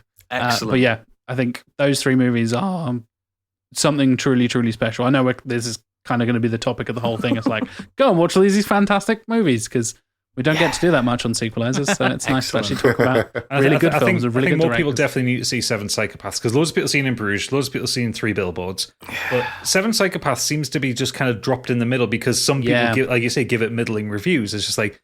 Fuck them. A lot of people. I've heard a lot of people saying, "Oh, it's a film you have to get." It's like, no, it's not a film have to get. It's a slightly weird film. It's really funny. It's got Sam Rockwell firing on all psychotic cylinders. I adore everything Sam Rockwell's in. He's a treasure. Yeah. Sam Rockwell can play crazy. Iron Man 2. He's the best thing in Iron Man 2. I talk about it in one of our MCU episodes. Yeah, he's the best Sam thing Rockwell in it. Yeah. Excellent. So I was going to move on to you, Gadget, now, but now I'm puzzled. I have had another thought. I've thought of another one, and not one that you would expect. Oh my God. We can't have porn directors, by the way. They make way more than 5. Unless they made 3 feature length, I'll be impressed. Yeah. So only the first 3 minutes. There we go. So the director I'm going to bring up has only done 4 films. Oh, 4 films? 1, 2, 3. Yes, mostly known for TV and video game direction. Ooh, what? Interesting. Hideo Kojima? No, not Hideo Kojima. No. Although I'm pushing it with this one because he's got 2 films announced but not made yet. Oh, that doesn't count. That's fine. That's fine. I'm pushing it, but he's been a very prolific creator since. I'm worried now. 1990. Since the mid-90s, actually. Who on earth are you talking about? You're going to fucking hate me when I say this, but I'm talking about Trey Parker. What? The man behind South Park and the voice of Cartman. Clever. And he has done 2 films. No, he's done 4. So the first film he did was in 1993, Alfred Packer the Musical. Did it? Oh, Basketball as well. No, he starred in Basketball. He didn't direct it. Right. 1997, he did Orgasmo. Yeah. Oh, yeah. That left an impact. Rocket! And then he did the absolute classics that are South Park, Bigger, Longer and Uncut, and Team America World Police. South Park, Bigger, Longer and Uncut, probably the best musical ever written. Potentially, yeah. We did an episode on musicals for part of our last interseason section, and Matt actually picked Cannibal the musical, his first film as his musical, not because it's a good film, because it's not, but because there's a commentary on it where it's just Trey Parker and a bunch of his mates getting drunk and watching it, and just taking the piss out of themselves, and he's like, that's worth watching. Yeah. But I mean, mostly bringing it up because Orgasmo's a load of shite, but South Park, Bigger, Longer and Uncut, and Team America World Police, because I think as knowing spoofs at kind of the turn of the century, because it was 1999 for South Park and 2004 for Team America, both presented in really unusual terms. Like if someone had come to you in like the late 90s and says, "Oh, South Park's going to make a musical and it's going to have some really banging fucking songs in it," like really highly polished, well-produced songs. Blame Canada's a banger. I was literally about to bring that one up. 23 years later, rather, it's still stuck in me fucking head. Yeah. And Cal's Mum's a Bitch is something I just regularly sing to myself because it's really funny. And I I enjoy posted the that into our WhatsApp group with that. Yeah, you did, actually. You did. Yeah. But it's a really fun kind of pastiche on the way culture kind of demonizes things and the way the world kind of reacts in strange ways to the slightest of offenses. You know, the idea that the kids see an R-rated film which has a lot of swear words in it. They didn't swear before then, did they? And they didn't swear before that. And then they come out and swear, and then all of a sudden South Park and America are at war with Canada. Yeah. And it's all part of Saddam Hussein's plan to bring himself back from hell. Because he's in sexual relationships with Satan, isn't he? Yes. And he goes, "Why you always make love to me from behind?" It's so funny. Hey, relax, guy. It's so good, but it's so surreal. But then you take that surreal concept, even by South Park standards, and they've done some surreal shit, even since. And then you move that onto Team America World Police, Thunderbirds, which is the only film, probably one of the only comedies I've ever seen where I saw it in the cinema with a full cinema, in fact. And at one moment, every single person was nearly having asthma attacks of laughing. Which was the sex scene. Yeah. It was the sex scene. Have you seen the uncut version? Yes. I've seen the uncut version. No one needs to see the uncut version. Oh, it's so rotten. It's marionettes giving it some. I mean, even the other biggest laugh from that one was just when America Fuck Yeah starts playing. Yeah. Just because it comes out of nowhere. I like just like, what are you going to do? Get me in this car and make me suck your dick? No, I've got a mission. Now suck my dick. Yeah. I saw that hungover in the not wise in the Philippines after a stag night, and I was in the hotel room with technically my brother-in-law, and he had a collection of DVDs, and we didn't know what to watch. We were so hanging. And we both looked at this and you watched that? No idea what it was. It said obviously from the makers of South Park. So we thought, we'll put that on for a giggle, obviously. And oh my god, I was holding my sides whilst trying not to throw up. I think it's cleverly and deliberately problematic because it's taking that problematic and owning it. If you get, it's really hard to explain what they're doing. They're doing it deliberately. If you bear in mind the time that it was made, so it came out in 2004. Yeah. We were two and a bit years into the kind of Middle Eastern wars following kind of September 11th attacks. And it was at that point where the kind of the patriotic jingoism had kind of died down and people were starting to be critical of the American government and how they were handling the war and what they were doing over there. And there's the idea, because, you know, America has always been the world's police. There you go.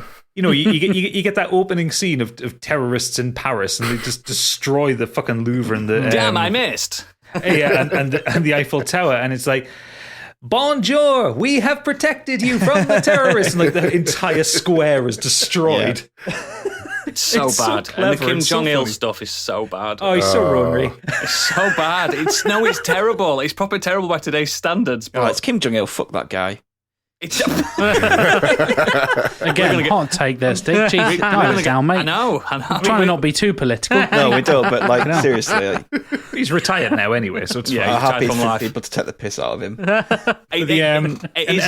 It's a clever film, and I think it's deliberately that way. If you get me, it's deliberately clever. You can't be deliberately clever. Accidentally very clever, Tim.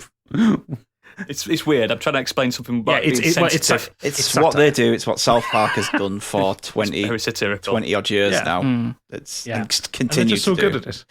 That the secret signal in the Jeep as well.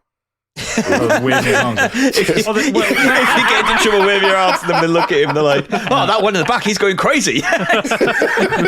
It's a terrorist disguise that I like. God, yeah. When he goes under the knife and everything, and he's just got things stuck onto his face. I think, and they're like, "Oh my god!" I need to watch that. Let's hear your terrorist language, Dirka Jihad. God. Do you know one of my favourite jokes in it is just normal and crude and just it's not anything clever. It's just when he's throwing up. And it just continues to continues to throw up. That gif is just gross, man. That keeps getting used all the time. But you see, this is why it's so impactful, because we can all pick out from every frame of that film something that we find funny, something ridiculous. The fucking the lead character looking sad, going around American monuments with a song in the background going "Freedom isn't free," or when they get attacked, and he says, "I'm sorry, that was bad intelligence," and he turns to the computer, acronym intelligence. Yes. That very bad intelligence. I'm sorry. I love the moment the fights as well. Towards the climax when I think it's Kim Jong-il is like, unleash the panthers, and it's just like a pair of black kittens.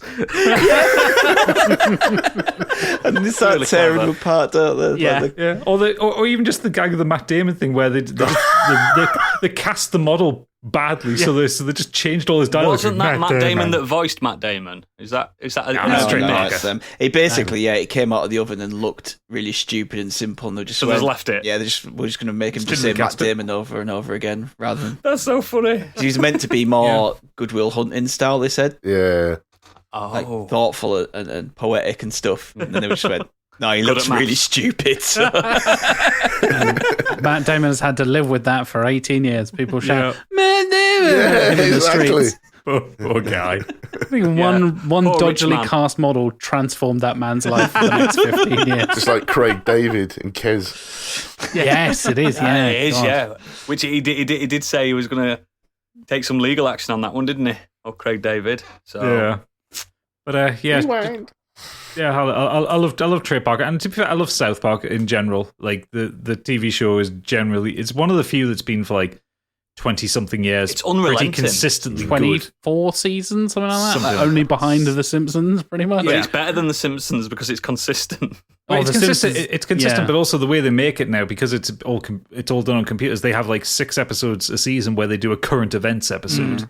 It's they can make an episode in a week. Yeah, which is ridiculous. Like to animate something that fast is madness. It reminds me of the thing in The Simpsons where Homer's got the job. Is Poochie, and he's like, do they do the episodes live? It's like, no, very, very few animated shows are made live. It's terrible strain on the animators' wrists. I do still need to see the South Park pandemic specials. The follow up and all the NFT stuff is just it's so good. Yeah, I still love South Park. So we will move on to Tim now. So I am sliding in under the wire with this one because my director's the last minute 6th film is coming out later this year. You lucky man, sneaky Tim, sneaky. We'll have to get VAR on that one. I think I'm all right. I don't think it's coming out till like the autumn, so you know. Oh, we'll let you off. So I have picked Rian Johnson. Rian Johnson. Yeah. Controversial. Yeah. Yeah, to some people. Like obviously did Star Wars. Thanks, Tim. When everyone says Star Wars, I laugh as well. But I prefer to focus on his like earlier films because I was very lucky where I heard the buzz on Brick when it first came out and got to see it in the cinema, and instantly knew this was a filmmaker who I was like, I've got to keep an eye on this guy because Brick is such an amazing film from the kind of the ground up, and just like as a statement of intent of just like, I'm going to come out and I'm going to make a film noir, but it's going to be in a high school, and it's not going to be a parody. It's going to be completely done straight, and it's going to work really, really well. So he did that in 2005. The Brothers Bloom, which I think is probably his least seen film, I've seen it, but it's not my favourite. It's probably one of my favourite films. I remember.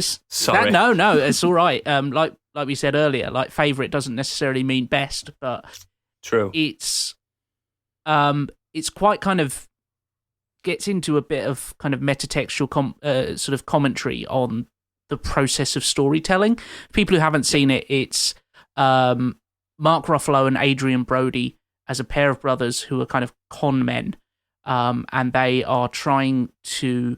Rachel Weisz is in it, and she plays this kind of wealthy heiress who, for a long while, thought she was allergic to a bunch of stuff, and so has basically lived as a recluse, but is incredibly wealthy and has got really good at a bunch of different hobbies. So she has she's amazing at various different skills, but she has no idea of like the world at large.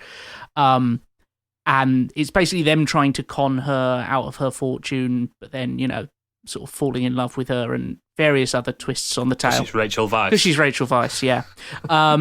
Completely understandable. But it gets really interesting because they sort of talk a lot about, and Mark Ruffalo's character is sort of this, he's almost like a film director in the way he sets up the cons have this like thematic resonance, and he phrases the way he talks to people to remind them of like their ex-wife or something, so that when they get to a certain point in the con, their emotions kick in. It's a really fascinating film. Very stylized again, like Brick. And then went on to do Looper, which kind of was his like, obviously Brick got a lot of attention, but I think Looper was kind of his breakout for a lot of people. It's certainly I unashamedly love Looper. Yeah, same. I think it's incredible. It's one of those films where I watched it and I really liked it at the time, but I was kind of a little bit like, oh, this is the kind of structure of it is not what I was expecting. And then I went back maybe a couple of years later and rewatched it, and I was like, oh no, actually this is brilliant. I do like how they try and convince you that Joseph Gordon-Levitt is a young Bruce Willis. Yeah, I mean that the prosthetic choice is bold. Yes, in that movie. Really bold. Yeah. I mean, sometimes it kind of works, and other times it's because they make him scowl like Yeah, At least they Yeah. tried. There's so many times where you see like younger versions of characters and that looks nothing like something. But Like, Joseph Gordon-Levitt's so much better looking. I than still Bruce look like Willis. I still look like I did 20 years ago. Yeah. Like in the same kind of similar facial features. Yeah. You don't, in films, characters' faces and bodies and everything just change. Yeah. So, He did something with his I eyebrows. appreciate didn't that they try to at least make him look like Bruce Willis. Yeah. There is a hilarious moment where there's like a bit where they're doing the kind of jump through time as he ages into Bruce Willis, and it's like Bruce Willis but with a terrible wig on that's meant to like be young Joseph Gordon-Levitt's hair. Thankfully it's only on screen for about a second, I think. But yeah, Looper, just kind of such a fascinating, like the kind of the world building that he did in that kind of strange, okay, there's time travel, but it sort of drives the plot, but also kind of doesn't in certain ways. And there's like weird telekinesis going on, and just such a kind of, And Paul Dano. yeah, the Always good to see always him. great Paul Dano. I need to go back and watch that again, actually. Oh, it's so good. It's worth it, mate. Yeah. And obviously then Last Jedi, which Which camp do you fall I'm in? very pro Last Jedi. Yeah. I like it as well. Yeah. But it's still Star Wars, and Star Wars makes me laugh. There's terrible things in that film, but I think what he was trying to do, which is ironic, because earlier this week I saw someone moaning about the fact that Kathleen Kennedy and all Star Wars and Disney now and everything, they're just like, oh, everything's just the same and everything. It's like, well, you had a director who tried to push the series. Yeah, it's the most unique Star Wars. In a separate, in a different way, and you all complained about that. So what do you want? Yeah. Do you want things to be the same? One of the most or do you want toxic fandoms or do you want in the world. They just want lightsabers, don't they? That's all they want. Well, no, I mean, it's been long said, Star Wars fans don't deserve Star Wars. Yeah. No. Oh, absolutely, yeah. Like, there's They are plenty the in The worst. Last Jedi that's shit. But in terms of what he tried to set up in the universe and push things along, It's so different, isn't it? and then what we got was Rise of Skywalker, which was fucking bullshit. I also think the weaker parts of Last Jedi would have been looked on more favourably had they been continued and finished off 100%. in a proper third film that followed the story properly. Somehow rather than Palpatine retconning it returned. and, like, Fuck off. Just like Lost, we can blame J.J. Abrams once again blame him for a lot of things. not finishing a fucking story. Yeah. And then just being like, here you go, hand it off to someone else, and they do something different and they get backlash for it. Well, fuck you, Abrams. See, I like The Force Awakens. It's basically I the first really Star like Wars Force film Awakens. over again. Yeah. J.J. Abrams is great at starting things. He's terrible at finishing He them. never finished anything. Yeah. The fact that they went into that trilogy with no idea, where they were going and no plan is just so. I can't understand that mentality of like given they just spent $4 billion on the franchise as well, and it's just like, we're just gonna kind of bum fuzzle our way through it. Like, obviously, we're going to give it to talented people and also Colin Trevorrow, but you know, that hyper jump use of that movie was fucking awesome. Yeah. What do they call it? The maneuver? They call it something. Yeah. The Holdo maneuver, I guess. Holdo maneuver. Yeah. That moment in the cinema where it just goes silent. It's just silence. So cool. I think that's the thing. Like, visually, he pushes it forward by also looking back at the influences that George Lucas had at the time. So he's looking back at the Akira Kurosawa stuff. He's looking back at the World War II dogfight stuff. He's looking back at these other things and going, okay, this is what inspired Star Wars originally. Let's take another look at it and go, what else can we bring forward and use in interesting ways? And also, like you say, it's setting out this idea of Star Wars doesn't just have to be about this one family. Like, it is, unfortunately. Yes, it does, Tim. I think you'll find. Well, no, it turns out two families. Yes, exactly. It turns out it's about two families. Yeah. Depends on if you believe in the immaculate birth thing by Palpatine theory. And I guess technically that's one because he's sort of Anakin's dad, maybe. Yeah. I do hate like Star Wars sometimes. That's the thing. I do love Star Wars, but I also hate it just as much. Oh, me too, mate. Yeah, but that's just being a Star Wars fan in the 21st century. With Last Jedi, I think he took brave steps, like killing the baddie without any explanation of who the baddie is. Yeah, brilliant. That's so brave. Bold choice. I love, and they couldn't follow it up. We've got a clone of Palpatine now. I know the casino scene isn't generally that well favoured, but I really like that story point. It's got Justin Theroux in it. It's good. No, but I really like the towards the end of that one, the sequence where you get the kind of that little conversation where he says, "Who do the rebels buy their weapons off? Who do the Imperials buy their weapons off?" It's like, who makes money in a war? Yeah. And I love that. I thought that was just like, yes, doesn't make a difference to me. War is war. I will sell weapons to both of you. It's like, so good. Yeah, I love that, and I also love the battle on Crate because I just think it's one of the most visually arresting battles in the whole franchise. The salt, the red salt. Oh god. Also, brushing the dust off his shoulder. But that's a great meme because the guy he's like salt. Like, it's like an almost little dig at the salty Star Wars. Yeah. That's Gareth Edwards, who directed Rogue One. Yes. Who did the little salt. Yeah. Nice. And then Knives Out, which is so good. So good. So theatrical. I love Daniel Craig doing stupid southern accents. It was great in Logan Lucky. Believe me, mate, I have to do this podcast with them. It's just it's nice to have people I can understand on the pod for a change. Wow. Come on. But yeah, like such a kind of throwback to kind of old school murder mystery Agatha Christie stuff. Yes. But working so well. Like, what an ensemble of like actors. Yeah. Chris Evans just having the time of his life, not being Captain He America. loves being an actor, doesn't he? Yeah. He loves being an actor, that man. He's one of the stars. You know, he's never going to moan at, we've got you another script. He's like, yay! you can tell that he's just like kind of letting it all go after playing the good guy, Captain America. Yeah. He can't swear, the whole language thing, and then all of a sudden he's got into a film where he's just like, eat shit, eat shit, eat shit, eat shit. I reckon he added a few extra just to be like, I can finally say this on camera. Like, when that first trailer came out and it was just him just being a huge arsehole to everyone, I was just like, oh, this is going to be good.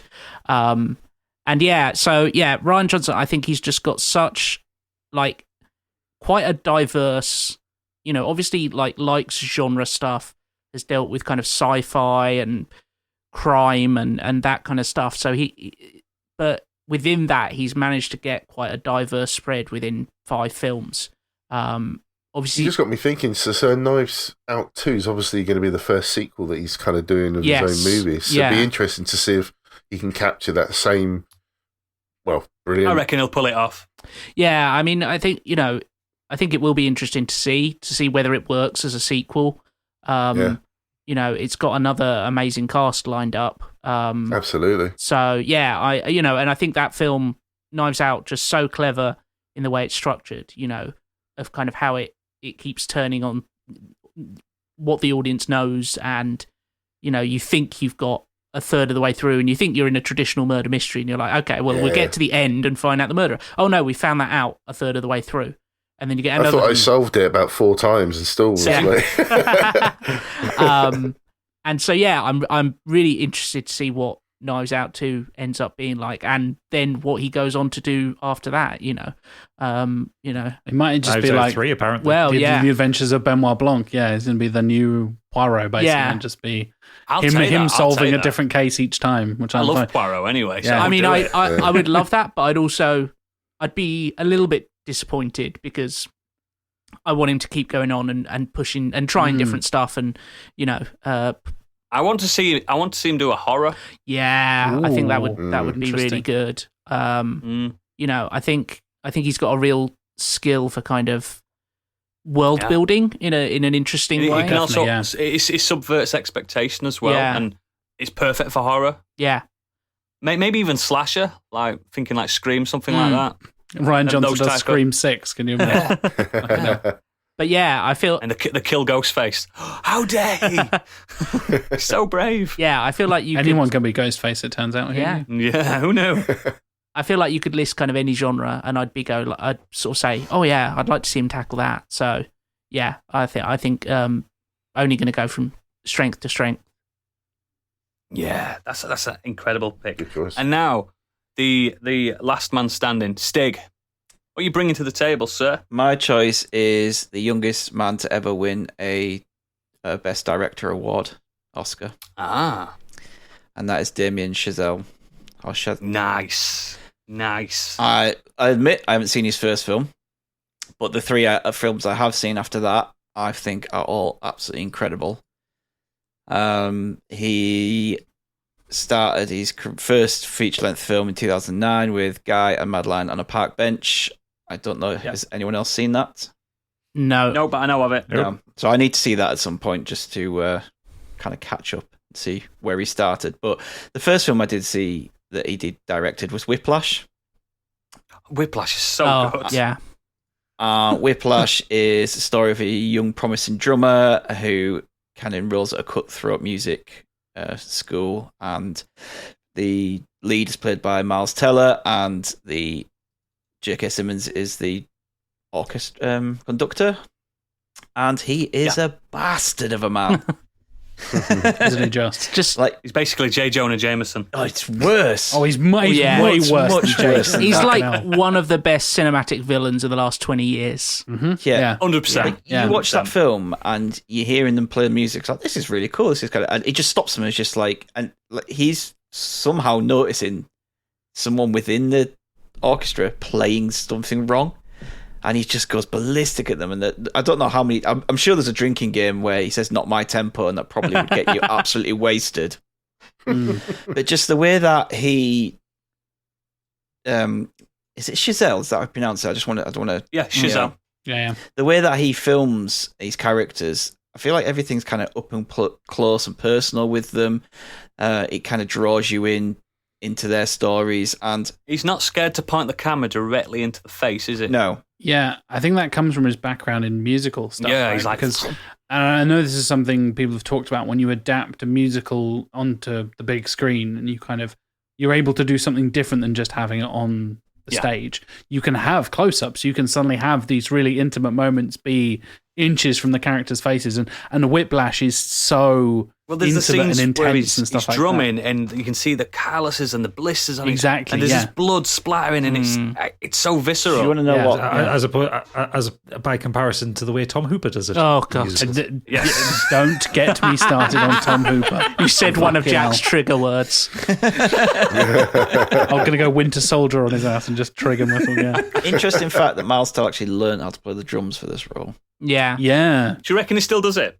Because I would, if I would learn that skill, because he's really good. Yeah, I mean, I'd like to think so, but I don't know if he... And jazz drumming's like one of the hardest principles of drumming, isn't it? Yep. Yeah.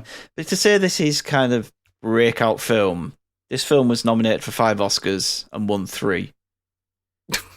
That's That's enough. all right, isn't it? Yeah. Pretty good day at the office. And then his next film is an even better day at the office, which is Yes. La La Land, which is nominated for 1, Yeah. 2, 3, 4, 5, 6, 7, 8, 9, 10, 11, Cultural 12, phenomenon. 14 Oscars, Fucking hell. including 1, 2, 3, 4, 5, 6 winners, which he himself destroyed, won didn't in it? directing. It destroyed. And I love La La Land. I think it's I a do. brilliant film. I think it looks absolutely stunning. I'm just going to, unfortunately, listeners won't get to see I'm this. just going to sing No, now. I'm just going to send you a link in the chat there if you Please want to have a do. look at that picture and look at the color tones and the shots that he uses throughout La La Land. It's absolutely Oh, stunning. wow. Yeah, Wow. Biggie, add this one to my list of ones I haven't seen yet. You can add it to mine. I haven't seen it either. What? Right, put it this way: Kurt, one of our regular listeners, Kurt Lewin, he hates musicals but absolutely loves this film. And Whiplash is his favourite film of Yeah. all time, isn't it? Yeah. Oh, wow. But that's kind of I really like musicals, and I don't particularly like La La Land. See, I love musicals, but La La Land, I was so hesitant. I'm not seeing this. Oh, no, I'm not asked. And then it's like how I was with The Greatest Showman. I didn't want to like it, but then when you watch it again, you're like this. No, I did. You're dancing and The Great singing. Showman's great musically. The film Yes. itself is so. It's not an accurate representation Oh, no, of of P.T. course not. Barnum or anything like that. Of course, Here he is not. killing elephants, kids. It's Yeah. like, oh god. No. But yeah, I did love La La Land. I think it gets me from the very beginning with the singing and dancing on the highway, and it's kind of got me back into musicals. The only kind of other musicals that I watched over the last 10 or so years, I watched Sweeney Todd, which was terrible. You've seen Tick Tick Boom now, haven't you, as well? Which I adored. Tick, Tick, Boom's great. Hang on, It's my favourite film of last year. we'll get there. Hold your horses. But yeah, outside of Disney's, I'd kind of gone off musicals, but this kind of reignited a love of seeing musicals, and I've watched so many since and kind of really love them. And I think he's had a massive influence on the musical scene because of this film. Yeah. And obviously, it won a lot of awards and it was nominated for a lot because Hollywood loves stories of Hollywood. So Yeah, they do. that kind of helps. But I just think that it itself is a great film. The ending is about nearly 10 minutes long. And I absolutely love it, from just the moment she sees him in the bar and then everything that follows all the way to the end. It's just one continuous, joyous moment. And I absolutely was blown away by the ending of that film. And yeah, I was just looking at the list of musicals to come out since then. And some of these probably would have come out because they are sequels as well.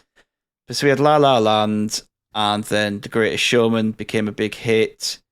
You also had Pitch Perfect 3, but I guess that was probably a sequel. So they probably would have done that anyway. And the Apocalypse is another one I saw, which I really enjoyed. And you had another Mary Poppins, another Mamma Mia. A Star is Born, not-ish kind of a musical. It's not really. It's a biopic, that Yeah. one kind of thing, isn't it? And then recently there's been, like say, Tick Tick Boom, Annette, In the Heights. Spielberg got to do West Side Story. And I feel like a lot of these films probably got greenlit because of the success of La La Land. Because they saw a musical which not only was loved by the Academy, but was kind of loved across the board, and a lot of the general public really liked it as well. So I feel like the industry maybe have looked at that and gone, hang on, like, people like musicals, let's do more of them. The fact that it was it wasn't based on a stage show and it wasn't a Disney film, original film musicals are incredibly rare nowadays. Yeah. And yeah, I definitely don't think you would have got The Greatest Showman without the existence of La La Land. Yeah. Yeah. I'm not even sure you Agreed. might have got West Side Story. I know Spielberg's attached to it, but it hasn't obviously done very well at the box office because... The original one obviously was a smash, wasn't it? But that's 40, 50 years ago. But again, yeah, like Tick Tick Boom's got a lot of goodwill towards it, 'cause it's a really good film. And then Hamilton's obviously helped with musicals. Yeah.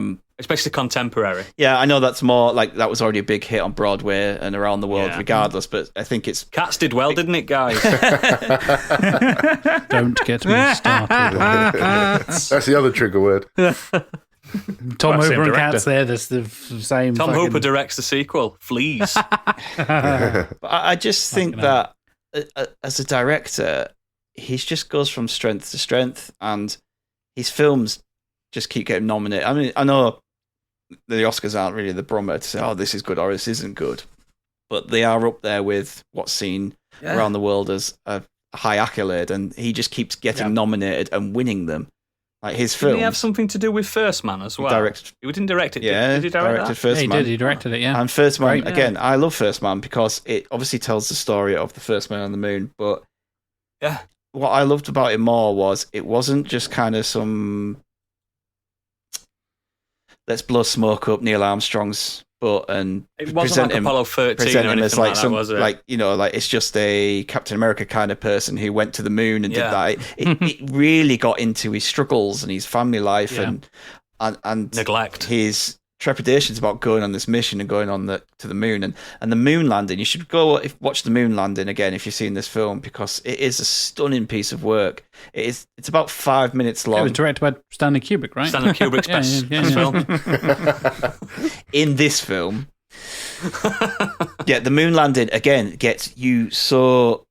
Everything is shot so close and personal, so the camera is zoomed right in the guy's faces. It is right in on all the inside of the spaceship and rocket spaceship, whatever. Lunar lander. And all the cock rocket, kind of the switches and the dials and everything, and it's all shaky cam and everything. But the music overlaid over the top of that is beautiful, and I'm just looking forward to everything that this guy does going forward. He's got his new film. Sorry, carry on. No, I was just going to say he's got one coming out this year now, hasn't he? Babylon. Yes. Yeah. What's this one about? Little synopsis. Plot unknown. Rumored to be set in period Hollywood. So. Another Oscar one. Starring Tobey Maguire, Olivia Wilde, Brad Pitt, Margot Robbie, Eric Roberts. That's got Oscar written Samara all Weaving. Anyone else? Big names in there. Any by chance happening to release it around like November time? It's scheduled for December release, funnily enough. Oh, there we go. I wonder why. But I'm really looking forward to seeing what he does. And he's got a love for jazz music, kind of, you would say. And I think he just, nice. I think his use of music throughout his films is really well done as well. So I actually might go back and watch his films. He seems like a stand-up guy as well. Yeah. Like, he's only a young little thing, isn't he? Yeah, he's a year older than me. And he's very young. Look at everything. Very young. Look at everything he's achieved. Yeah, you've achieved. Look at all your leather-bound books behind you, mate. You know what I mean? Very important. Yes. But no, I'm like you, Jack. Generally, it is impressive to have. He's 37. Like, he's under 40. Yeah. To have such a huge impact and win multiple Oscars. Even First Man, he won a Best Original Score as well. Like obviously, he didn't do the music necessarily, but like it's still winning Oscars basically every single time you make a film in your 30s is pretty fucking impressive. Yeah, it's great. Like I was going to say, I'm a bit like you, where I don't tend to watch a lot of things again because I've got such a massive watch list that I want to kind of get through. Whiplash is worth it. Yeah, I want to try to get through all the films that I haven't seen. Yep. But just talking about him now, I'm just thinking I might actually just go back and watch those 3 films. Yeah, I literally just thought, I should rewatch La La Land as you were saying that. Shit. Yeah. Doing it again. It is good, honestly, mate. I know you say you weren't that into it, but La La Land. No, I mean, it forgets it's a musical halfway through, but it does. There's no music for a while. I think that was my I was lukewarm on it. I think I was expecting it to be more of a musical because everyone was going on with it's a return to the great Hollywood musicals, and I was like. Kind of is, but I think like visually he's just so. I mean, like the pictures you shared, like the kind of the way he puts frames together, like the motion, his control over motion, in his films is so amazing. Like the shot in La La Land of the person falling into the pool, it's like amazing, like amazing filmmaking. So I think like as a director, he's still, even when it's a film that I don't connect with as much, I can still see like how good he is as a director. Yeah. I was just looking as well, actually. He did win Best Original Song for City of Stars, so we talk about the music from that film. I don't think that was the best song that year, to be honest. No. Should have gone to Moana with How Far I'll Go. That is a better song. That's always played in my house. It's a better song than City of Stars. But, again... My daughter adores that. I just talked about Encanto last week, saying that I didn't think it had memorable music. It's gone to number 1 this week. Number 1, yeah. No, it's the music in it. It's been non-stop in my house, that music. Yeah, Encanto was really good. Yeah. But yes, excellent. Thank you all very much for that. But we have a bulging sack of listener feedback, haven't we, Gadget? Evidently so. This hit for a few people, actually. Sergeant Story's written in saying, I shall provide no context for these names. You may look them up prior to or during the show if you like, or not as you choose. Cheated. Just read them out and be done if you'd like. He's very commanding these days, the sergeant. It's a sergeant, make sense. Yeah. So, 10 names. Steve McQueen. Yeah. On my list. Technically 11 names, because this is Benny and Josh Safdie. Yeah. They count as one. So if you count Josh directed something on his own first, then it's 6, and he doesn't. They don't. As a pair, they have directed 5. If you include Josh's directorial debut, Get him out. It's 6. I checked. I'm the research guy on our show. I'm the research guy on this show too. Yeah, we don't research. We don't do homework. Chloe Zhao. Is it Zhao? Mm-hmm. Yeah. Director of Eternals, obviously, and many other things. We've discussed that ad nauseum as well, haven't we, in the Eternals? Damien Chazelle, Martin McDonough, Barry Jenkins. Barry Jenkins. Yep. Incredible. Robert Eggers. My boy. Greta Gerwig. Gerwig. Gerwig. Which is what he's written here. He actually put Greta Getting, and I changed it to Gerwig. I forgot to... I changed it wrong earlier. Ari Aster and Jordan Peele. Yeah. Jordan Peele. Yeah. Speaking of people who've done amazing horror movies, yeah. Although I'm going to call him out that he cheated, because I got that from a list where I was looking at. So you didn't just look... Oh, never mind. That's didn't what just Google's pull it for, from your guys. brain. Yeah. Smashes Clear has said, evening, 3 directors spring to mind. 2 are recent horror directors who made a significant impact with very few films. Jordan Peele has made 2 instant classics with Get Out and Us. Yep. Both are well-paced and have great tension, but also weave in social commentary.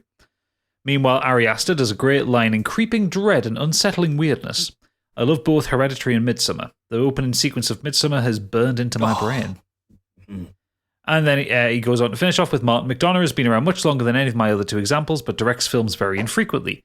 He also works as a playwright, but insists that those works are different and resists calls for his work to be translated to the screen. His play Pillow Man is incredible, and it's a real shame it won't be made into a film to reach a much wider audience. Nice. We've got cultured listeners. haven't we? Oh, right. Wow, yeah. Mortal Kombat Annihilation, guys. We've talked about that before, don't worry. Angry Kurt is voting for Martin McDonough as well. He says, I must be honest and say my actual choice is Damien Chazelle, but I've waxed lyrical about his films on this podcast before. Yes. I think McDonough has done 5 films, of which all are at least as good, but there are only 2 which I think are stone cold bangers, with In Bruges and 3 Billboards. Especially In Bruges, which is one film I had to study for media studies at A level. Oh, that makes me lucky feel little so thing. fucking old. It makes me feel old. It makes me feel old, but that's lucky to have picked that film. When I did film at school, it was Titanic. And I hate that film. He says he goes on to finish off. It's my favourite Colin Farrell performance outside of his recent performance in The North Waters, and Brendan Gleeson is fantastic too. He always is. Agreed. Yeah. And last up, Ray's emailed in one that I hadn't considered. He says, "Hi, Modern Escapism. I'm naming Spike Jonze for this week's topic. He was my backup pick. Yeah, he's on my list. Yeah. What the hell? Though he wrote and produced multiple jackass films, quote unquote, as he says, plus some TV documentaries, Spike Jonze technically only directed 4 movies. Yep. Being John Malkovich, Adaption, Where the Wild Things Are, and my personal favourite sci-fi story, Her. These movies, although seemed completely unrelated theme-wise at first glance, have mundane starts, all have their plots descend into wackiness that defies expectations and reasoning, which I had a lot of fun watching. On top of that, the way he depicts loneliness and the desire for recognition always leaves me pondering after the movie's finished. As for impact, Spike Jonze never quite rocked the world with his limited creations, but for me it's assuring to know no matter how industrialized the movie industry is to become, there is always room for weirdos like this man, the characters of his films and the fans of those films to find adventure and happiness. And probably the only director that can skateboard. Probably, yeah. He did quite a few of the Beastie Boys videos as well. Yes, he did. Yeah. He's not scared to be an actor either, is he, Spike Jonze? He doesn't. He's not a leading man, but he pops up in a few. He's rumoured to be in Knives Out 2, I believe. Is he? Yeah. Right. The concept He's for very distinct looking. being John Malkovich, just it's fabulous. It's mind-blowing. such a funny movie, man. I love it when he goes into himself. I mean, it's the weirdest thing you'll ever see, possibly, but it's so well done. The thing I've always wanted to know about that film is, did he write it as being John Malkovich, or did he write it as being, and then he had to find an actor to fill that hole? Hey, yeah. He could have been being Nick Cage or something like that, couldn't Keanu Reeves. I think that being Nick Cage would have worked. Yeah. He's starring in a film that he plays himself, isn't he? Oh, that trailer for that movie looks incredible. Yeah. I really want The to Nick see Cage that. film. With what's his name? Boba Pedro Fett's Pascal. friend. Yeah, that's him. Boba Fett's friend. But yeah, that's all the correspondence we had this week. Excellent. Thank you all very much. And usually now, this is where Candy will just do the not the honourable mention, sorry, the socials. But who's going to take on the mantle this week? I'll do I'll it. do it if you want. Stig. Oh, it's up to you guys. You can argue for it if you want. No, seeing as though you didn't do it on Punk's podcast. Go on. Go, Make Biggie, up go. for it. So, if you go to modernescapism.co.uk, you'll find all the links to our socials, contact details, and everything else, including our new merchandise shop. If you'd like to watch gaming streams, come and watch us at twitch.tv/modernescapism. Our merch currently being advertised in front of us, but you can't see it, so that's a bit weird. Looks like I work at McDonald's, doesn't it? Got fries with So that. I've got a vest on at the moment. There's this top. Nice. Don't take your... I'm wearing underwear. Mondays, it's me. I'm back this Monday, but obviously you're listening to this on Thursday, so time.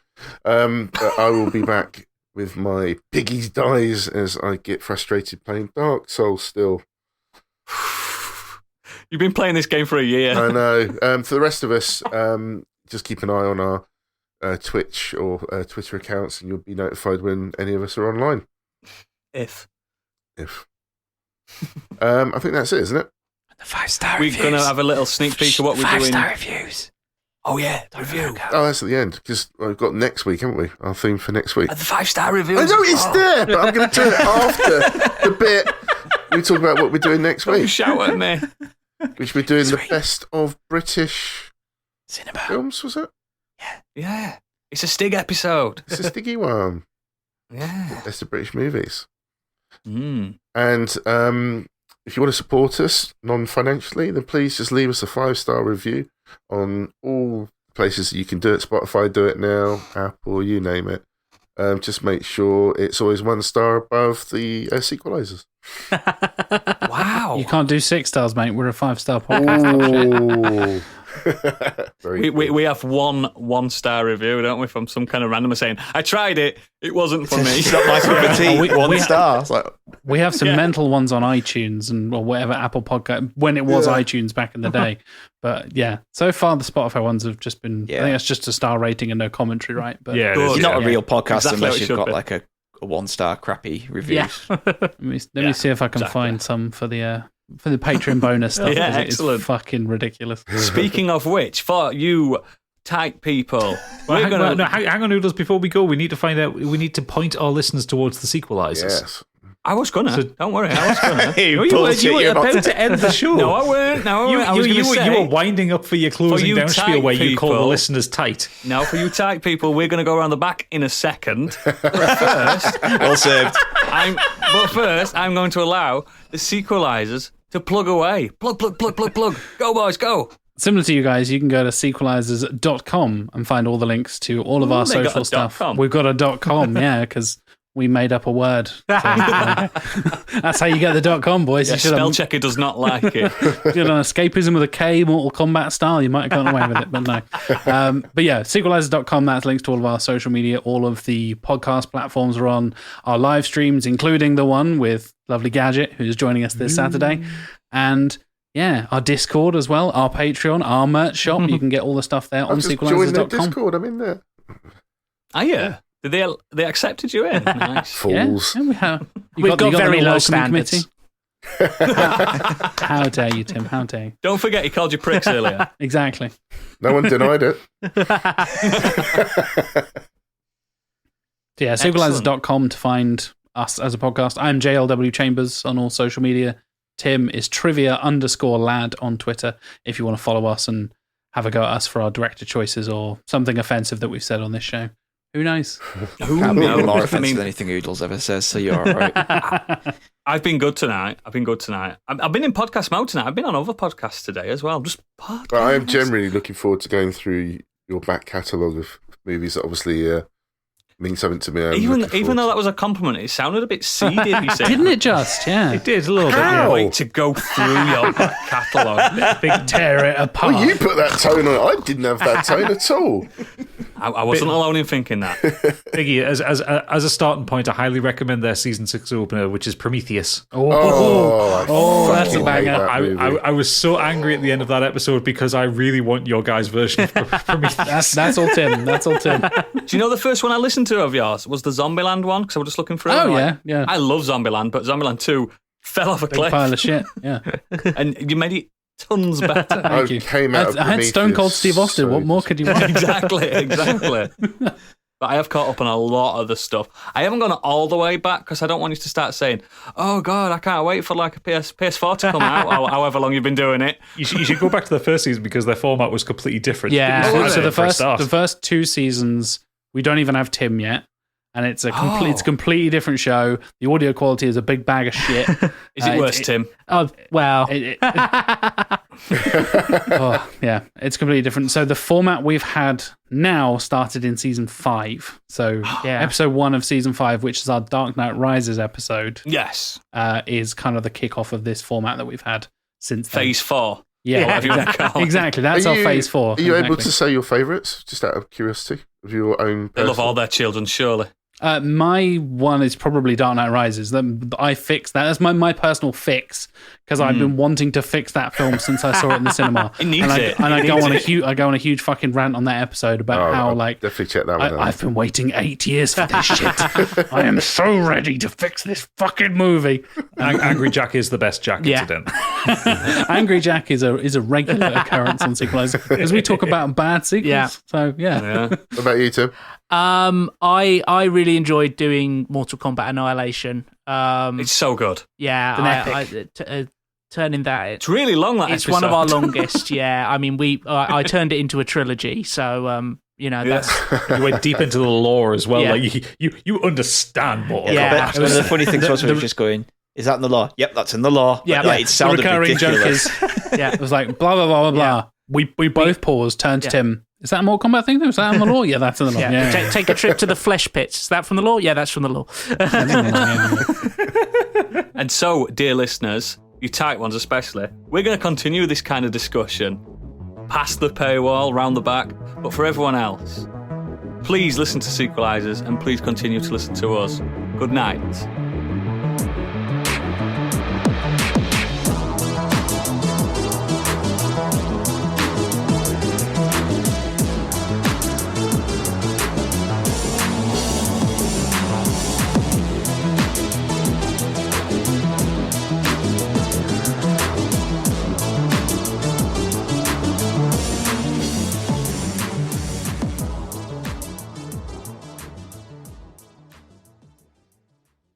Cock rocket!